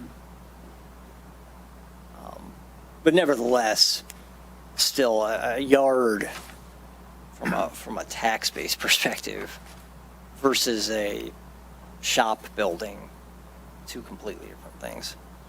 Yep.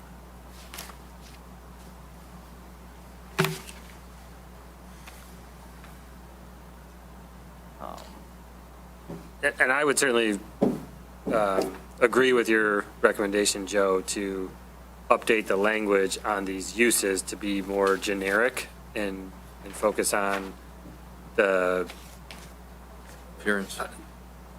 Well, I think I'm in the permitted use is more of like the intent of what is happening in there in terms of like turning raw products and, turning raw materials into Right, products. yeah, like, exactly. And update these specific items that are very specific, but yet not covering all the things that we may actually encounter to be something that's can be more universally applied to say, does this meet this statement? Right. Yeah, it would be good just be less specific about what it's being made out of. Yeah. Within reason, hazardous materials versus something that we would still think about, and we could even refer to it in there. And then less about what it's being made into as well, and more about the process. Permitting assembly or permitting light manufacturing. We just don't need to be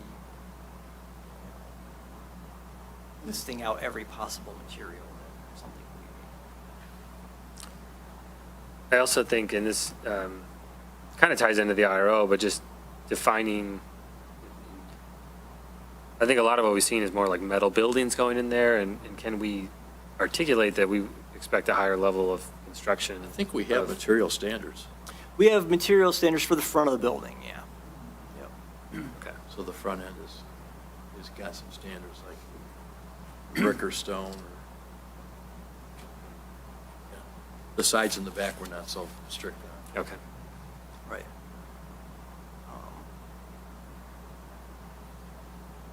But that's the M1, and the PI, Planned Industrial District. So this one, so the intent statement says it's intended to provide opportunities for the development of unified or integrated facilities for a number of individual industrial uses, which to me sounds like it's saying industrial park. That's really what it's calling. The language mimics it exactly. Right, exactly. So. The second part falls into the manufacturing. Right. Specific uses allowed within this type of setting should be highly compatible with each other, should be characterized by external impacts which are minimal and not detrimental to surrounding zoning districts. Special attention should be directed toward vehicular circulation, parking setbacks, landscape, and building appearance. So it does talk a little bit about, well, we've got to think about all these things. It doesn't say what about those things, but it wants you to be considering them. 1 through 6 almost look like an exact copy of They are. IRO. So it's a kind of like a mashup between IRO and M1, because it's got a lot of the same uses from both. Number 7 under that one should be SLU. Yeah, then that's exactly what we were just looking at in M1, right? Yeah.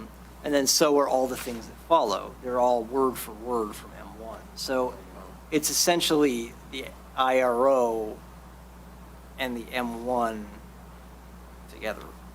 That's really what it is. Does it make sense? It's almost a carbon copy of the M1 in the sense that IRO is incorporated into the M1 by reference. So I just don't know that we need all three of these things. It seems to me like maybe IRO and M1 have their purposes, PI maybe not. PI is on the map in one location at 34 Mile and M53. There are a couple of sites that are planned industrial. Excuse me, Joe, can you hold that thought? Be possible we could have a 5-minute break, grab some water, and just move around a little bit? Sitting for a long time. Yep, We can do that? Okay. We need to make a motion for that? No, the chair can just say. Okay, we're going to take a 5-minute break. We'll be back at 9:14. You hold the gavel.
It's dry in here.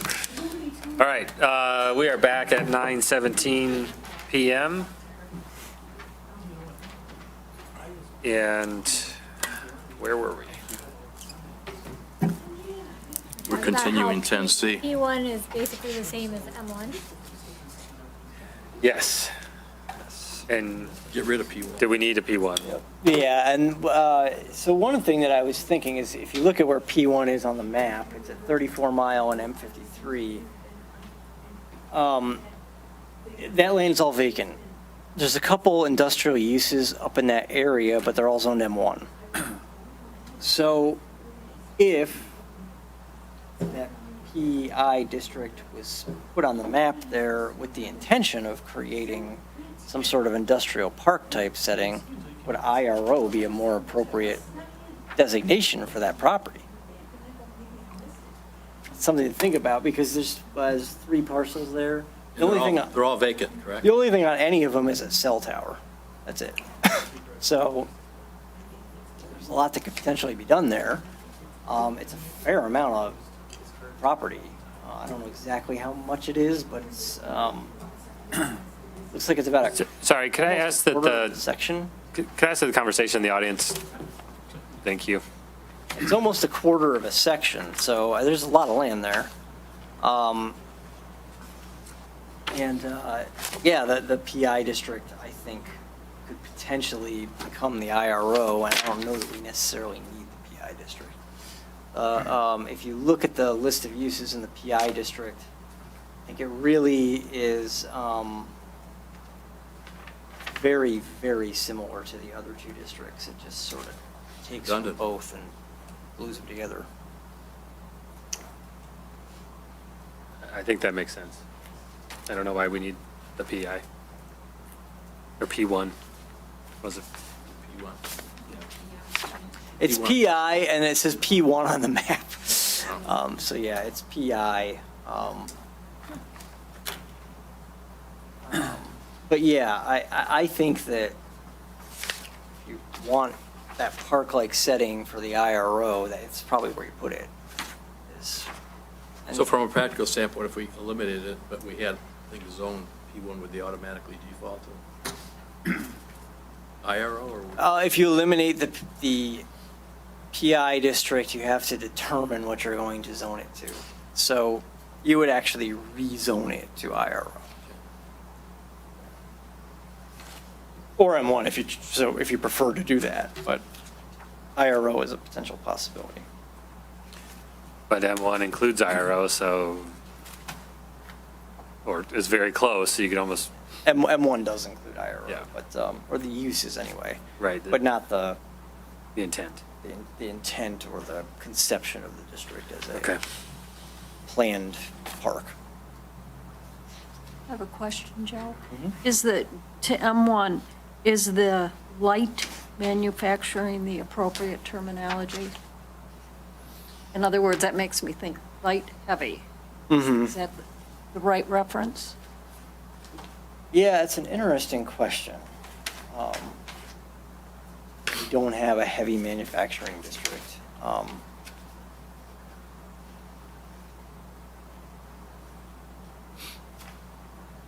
mean, I don't know that it's necessarily a problem. I definitely have seen plenty of other ordinances that have a light manufacturing district or a light industrial district without a corresponding heavy industrial district. And it does speak to the general character of the uses that we're looking for there. So I think we can keep that without much risk.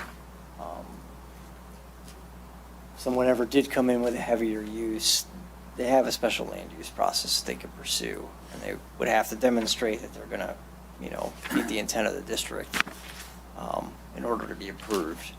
But there is a process for them.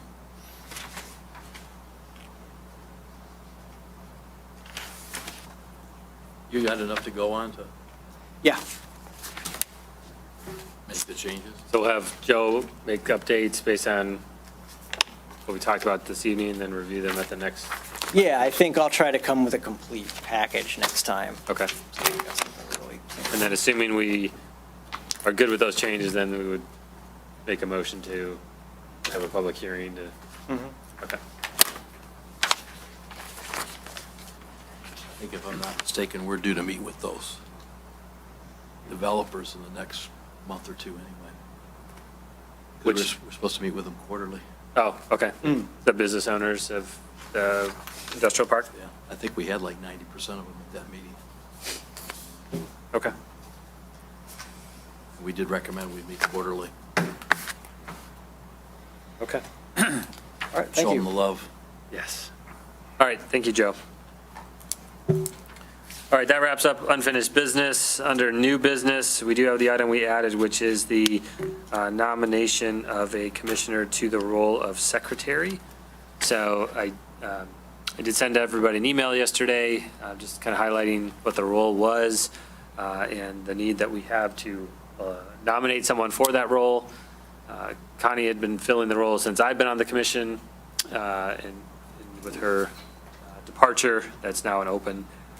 In the email, I included what I know of the secretary role. Mike, I don't know if there's anything additionally to add. I think your description was pretty adequate. Okay. So I think, really there becomes most of it, all of the recording really is handled by Dana. And so I think the secretary could step in the event of a absence of Dana. Connie did do that twice, I believe. Right. Yeah. So, I When think it was did you send before the you started, email? but- It was recently. Yesterday. At 3:51 p.m. Thank you. I don't think I got it. Did I somehow not? Anne Marie,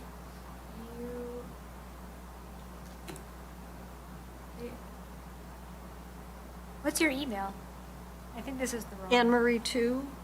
Yeah, this went to somebody else Oh, with the name of Anne Marie, well, but a different last name. Went to Brookhead, Yeah. Emory Brookhead You know, Church. all right, well, my apologies. Take the 'Cause distribution list. I didn't send it to you. Just somebody else. Yeah. Okay. I was like, I know I put your name on it, but apparently I put somebody else's name on it, Do you want me so. to forward it to you right now? I would appreciate it. What's your email? It's long. I'll give it to you after. Oh, Um, actually, you know what? I have it here. It's sent. Tell me if you get it. I just sent it. Thanks. I did have your email. So, is there anyone interested or feels called to accept a nomination for the role of secretary? So once again, role of the secretary is to do the minutes when Dana's not here. And if I could say, that I don't know about the first time, but when Connie took my place when I was absent, no, not a lot of pressure. I mean, with the aid of the video and her notes, I was able to do the minutes. So it's not and I'm almost always here, so don't be, don't be turned away from it.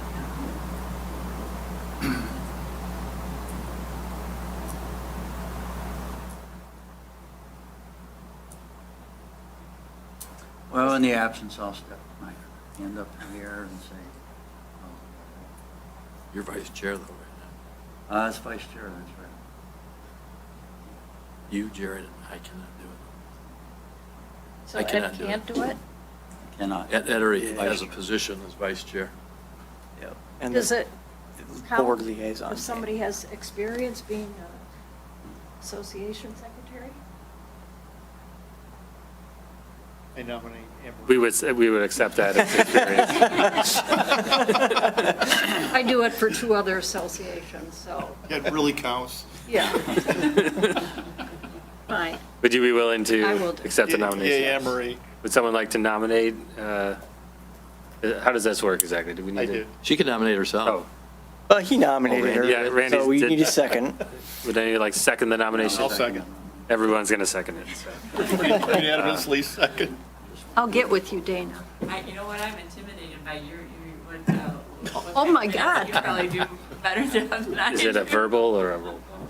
I think you can just do Verbal, okay. all in favor. All in favor of Anne Marie accepting the nomination of secretary, say aye. Aye. Aye. Opposed? Nay? Thank you. Passes. Thank you, Anne Marie. Everybody thanks you. Yes. Okay, item 12, comments from committees and consultants. I don't think we have any committees right now. Any consultant comments? Nothing further. No comments there.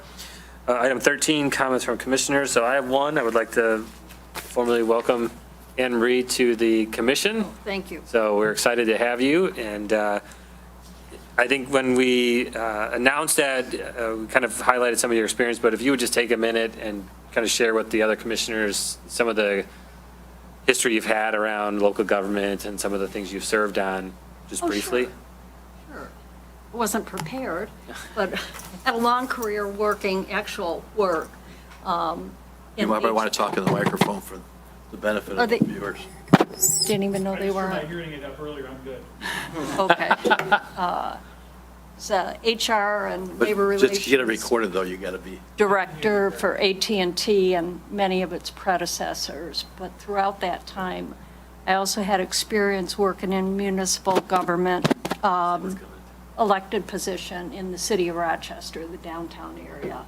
And I started on the ZBA there, and then got appointed to fill a vacancy on the city council tantamount to our board of trustees, and then finished that term and then ran in subsequent elections for about 10 years.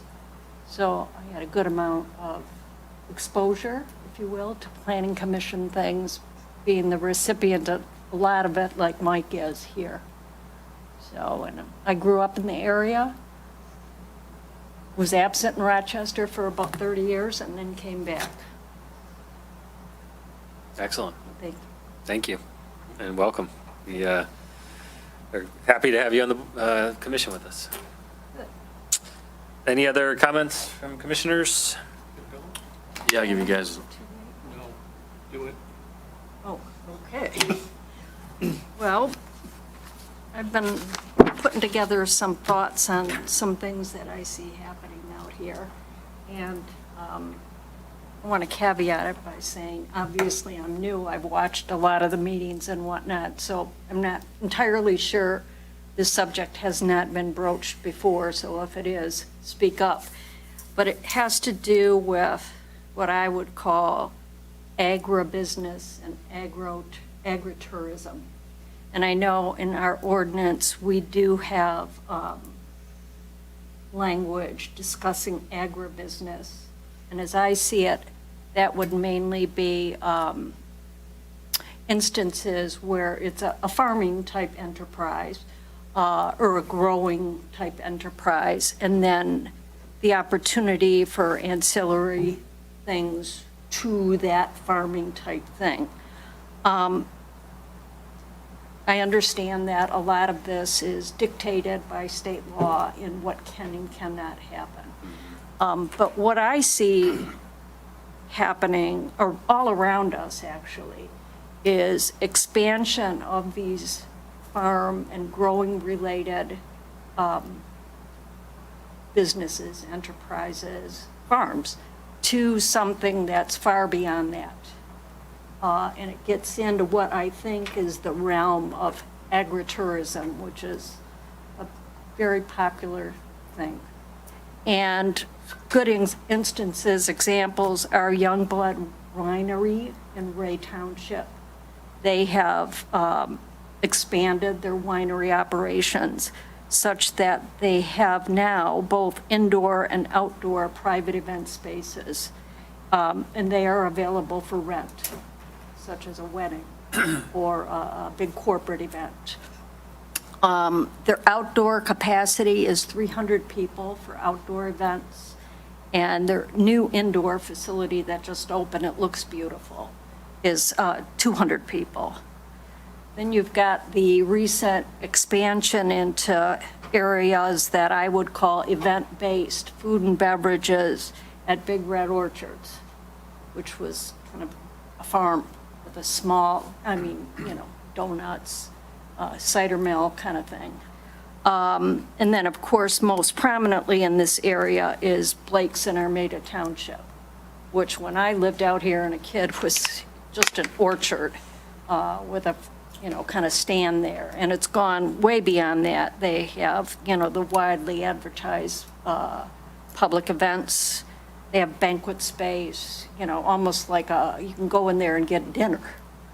So it seems a little different to me than what we have covered in our ordinances at present. And as I've been thinking about this, it's only a matter of time, I believe, before something is going to happen in Bruce Township, that we will be approached, because we do have, a number of farms, and at least one cider mill, and, it's on the cusp of happening. So when I look at that, a lot of those things are actually great for the community because they're typically very well done, and it's something our residents can enjoy as well. On the other hand, there's probably a degree of risk as these kind of operations expand because they could impact residential properties that are abutting and put potentially a different kind of burden on the roads. So I spent some time and I just was asking myself some questions. I don't know what the right answers are, but, firstly, do we fully understand the restrictions on us as a municipality that are defined by the state? In other words, what we can and cannot do. Should the opportunity for these different kinds of agritourism be permitted, special land use requests in our ordinance, or do we just focus on the standards around those kind of things? You talk about, excuse me for interrupting, are you talking about permitted, figuratively permitted, or are you talking about a permitting process? That was talking about a permitted use, Okay, not the right. permitting process. You're getting me there, though. When I look at, kind of specific site standards for those type of enterprises, you have a whole different parking need for large events than you do for, people who are going to their local farm and their little storefront there and picking up things.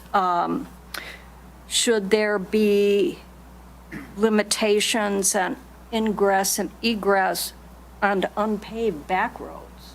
Because we do have farms on unpaved back roads, that's my terminology, versus something like Blake's or Big Red's that's on a different kind of thoroughfare.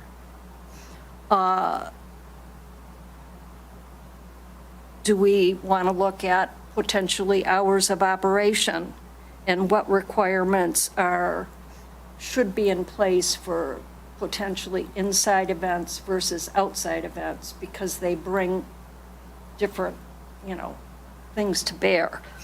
Then to Rick's point, and I don't even know if this is possible, but is there some kind of permitting process where the municipality, the township in this case, has the ability to have an ongoing awareness and eyes on what's actually transpiring out there?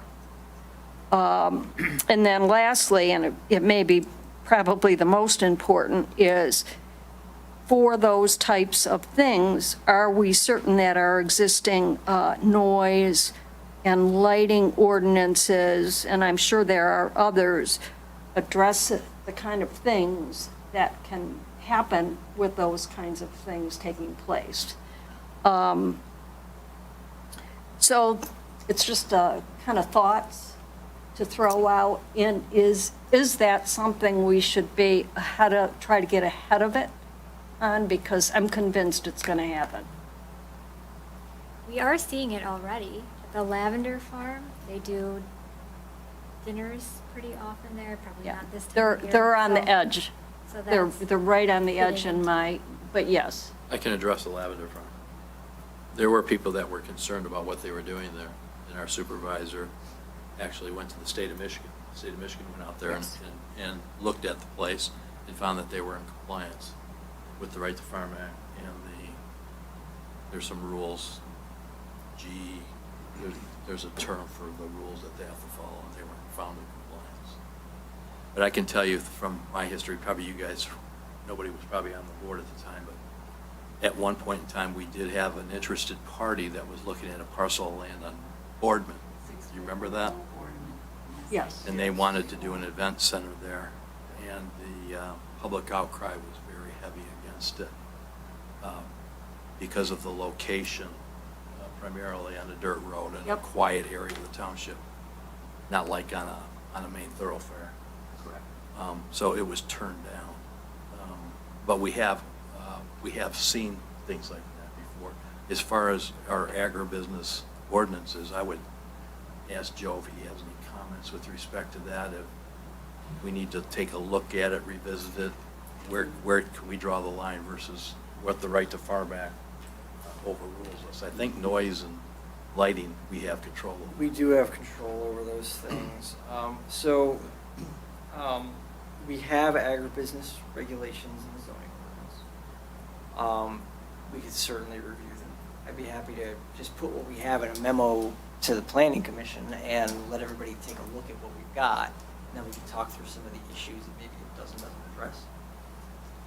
And also how it addresses things currently and whether or not that's adequate, enforceable, administrable.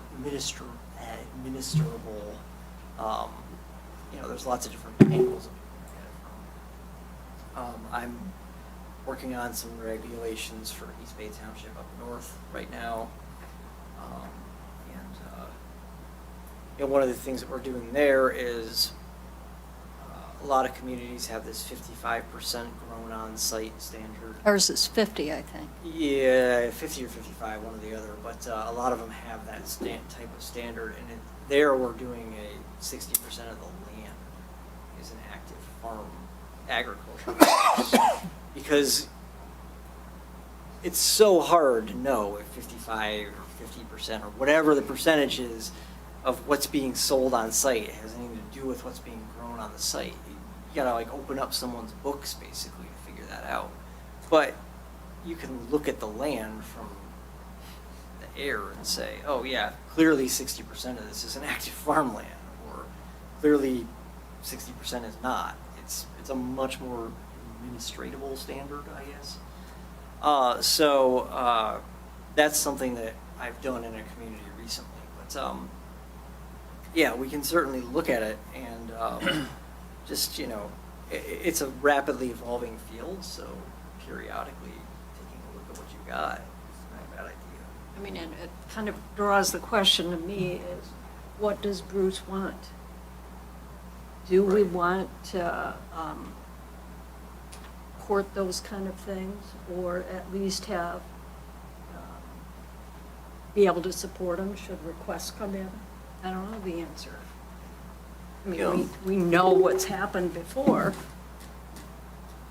As far as what we can and can't do, yes, there are certain things that we have some state preemption on. Farm stands, for instance, is really governed by MDR.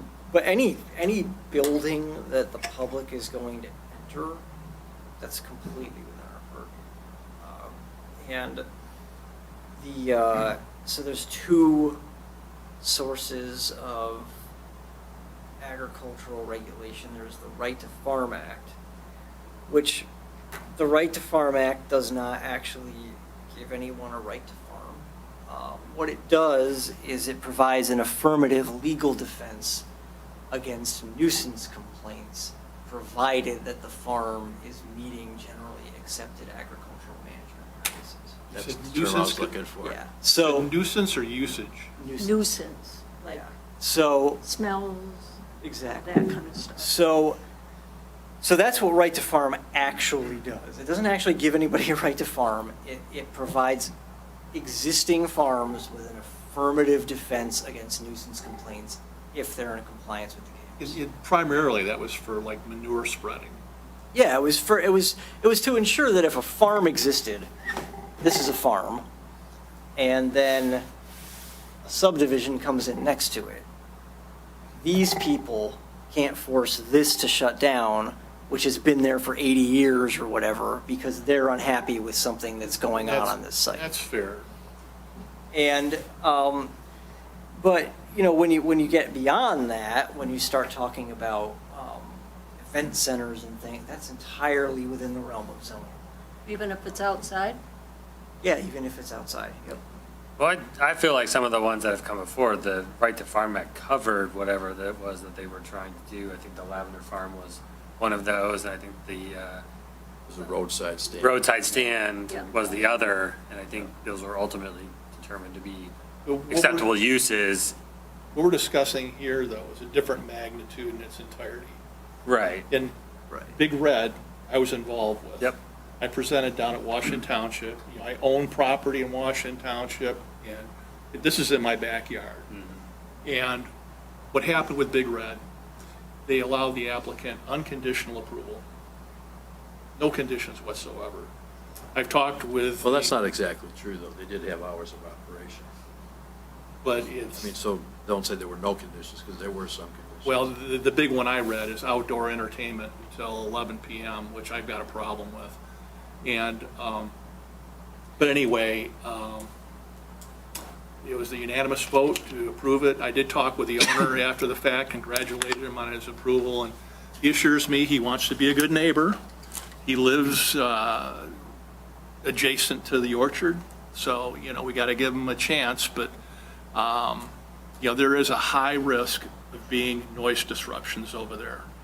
And so we can't really do anything from a Bruce Township government standpoint, enforcing anything in Washington Township, even though it's right on our border. But what we can do is use what has happened there and what may happen in the future to try and mitigate, to protect. I mean, when these things are approved, especially when it's agribusiness, they get a tax break, correct? Because it's still agricultural property. So it's not even taxed commercially.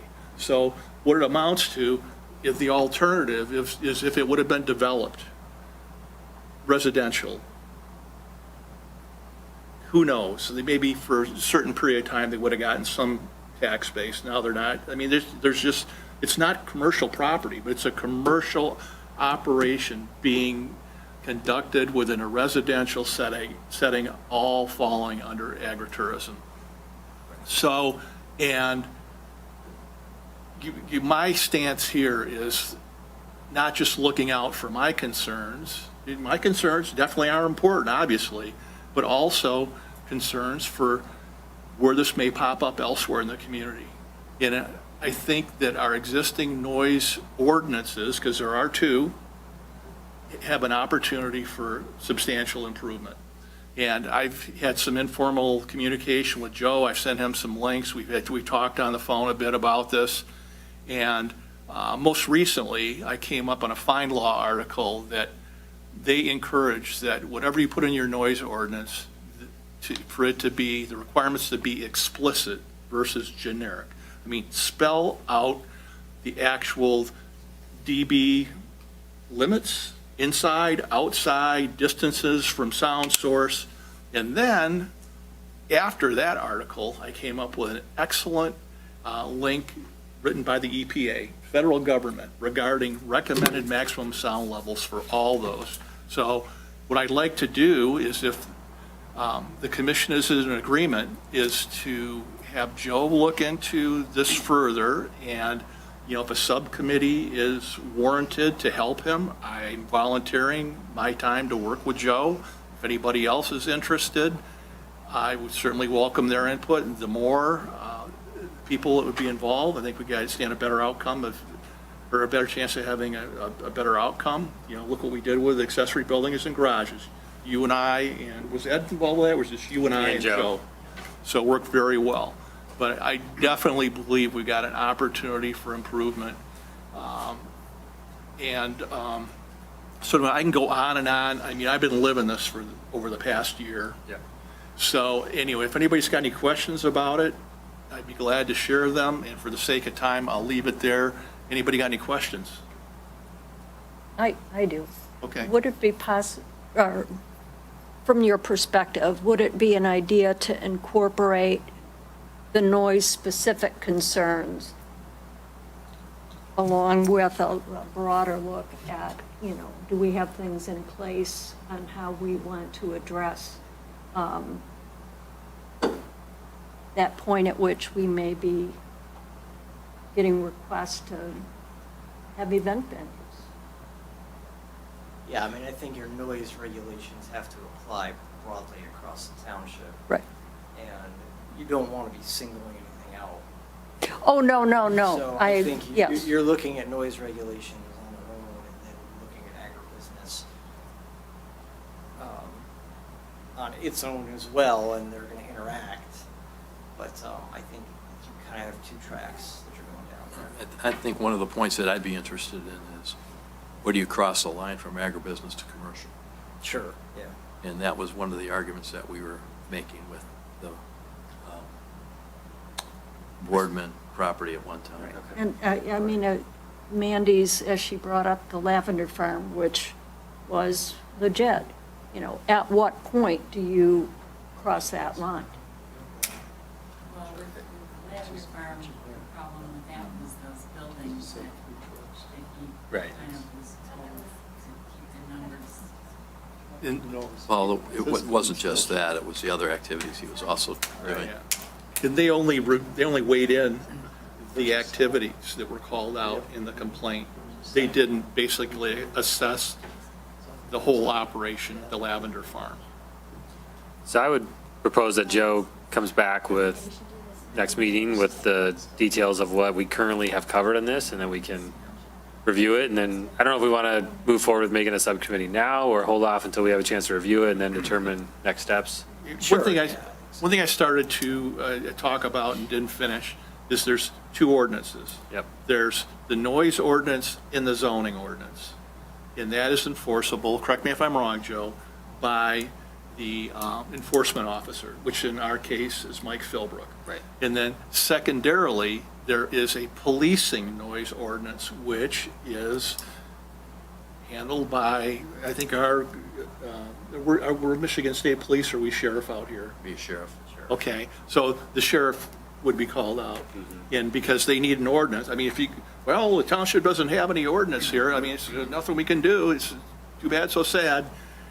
So, we do have something in the zoning ordinance regarding noise, but I believe it to be generic in its entirety, and, I'm going for explicit on both of them. And there was a policing noise ordinance put together at Mike Philbrook's request by Township Attorney Bob Siebert. I sent a copy of that to Joe, and it is still written generically. So I don't believe it's in as good a shape as it could be. And that was created when they were shooting the guns up on 35 or 36. Yeah, 36. So anyway, and then lastly, in an ideal world, Joe, I'm not sure if this is possible, if we were able to have an annual permitting process that would be applicable to these establishments doing wedding events, outdoor concerts, and even if they don't have a building, if they're doing it in a tent. But I mean, and then I'm thinking that if we had the ability to have pointers to the applicable ordinances, rather than, we wouldn't violate the gold source rule, we would have the information, applicable information residing in one location. And as far as permitting, I guess I'd have to look at that. I'd take you outside of zoning. But yeah, let's start by seeing what we've got and discussing it next time. And then we'll kind of figure out the path forward. Let's not solve the problem before we look at the evidence. Fair enough. All right. Thank you. You're welcome. Thank you for the time. Mike, did you have anything? Yeah, a couple things. One is the C2 district changes that we had made a recommendation to the board accepted it. So that ordinance is changed and updated. Then a question, the 6 PM meeting time. Are we doing 6 PM in December? And if so, how do we notice the public? Dana, have you had further discussion with Mike on the 6 PM meeting time for the PC? For my feedback personally? I think we were all good. Yeah, we could support it if that's what the township wanted to do. The one thing I think you need. Now, do we need to propose it? I believe you I have think to our change bylaws your say 7. bylaws. Yeah. How about if So- we Propose the changes in the propose the December. changes to the bylaws in December? Still meet at 7? Yeah, exactly. And then starting in January, meeting time changes to 6. So that'll have to be an agenda topic for next meeting, along with the agribusiness. Yep. I do have one other thing. I noticed it, and I will try to find the article and send it out, but I saw that we discussed some of the solar regulations a couple months ago, maybe longer. And my understanding is the state is now entertaining some language that would take the power of managing solar installations Oh, yeah. and farms Oh, I saw up that, at the state level. Yeah. So, something to be aware of that, I don't know where that's going to land, but it's being talked about. It seems like we fight off one preemption, and then another one comes in right behind it, so. Especially with the current administration. Well, we got notice from our condos. That would impact us to the extent that, as you know, we're, 4 units in a building. If any of our unit owners wanted to install solar panels on the roof, which kind of changes the uniformity concept of what goes on in a condo, they would be entitled under state law to do it. So, something to be aware of. I don't. Because we just addressed the solar farm issue. Yeah. Oh, yeah. Yep, there are Within the lots of last year, I think. There are any number of communities that are in the midst of addressing it right now. So, and, the last big preemption things, short-term rentals didn't go anywhere. So maybe this one won't either, but you never know. It's possible it will. They push solar farms on us. We were talking previously about exit strategy to hold these owners or developers accountable that they couldn't just depreciate their equipment and do a cut and run and leave in a junkyard. My guess is there will probably still be some things we can do at the local level in terms of like requiring performance bonds and things like that. But, we'll have to see. I'm sure MTA will be speaking up about it. Yeah. Do you know, Joe, if there was any talk of eminent domain as part of that? I don't think so. I was asked. Yeah, not to my knowledge. Not yet. But I haven't read the full thing, but not to my knowledge. All right, need a motion to adjourn? So moved. Second? All in favor? Aye. Opposed? Nay? All right, thanks, everybody.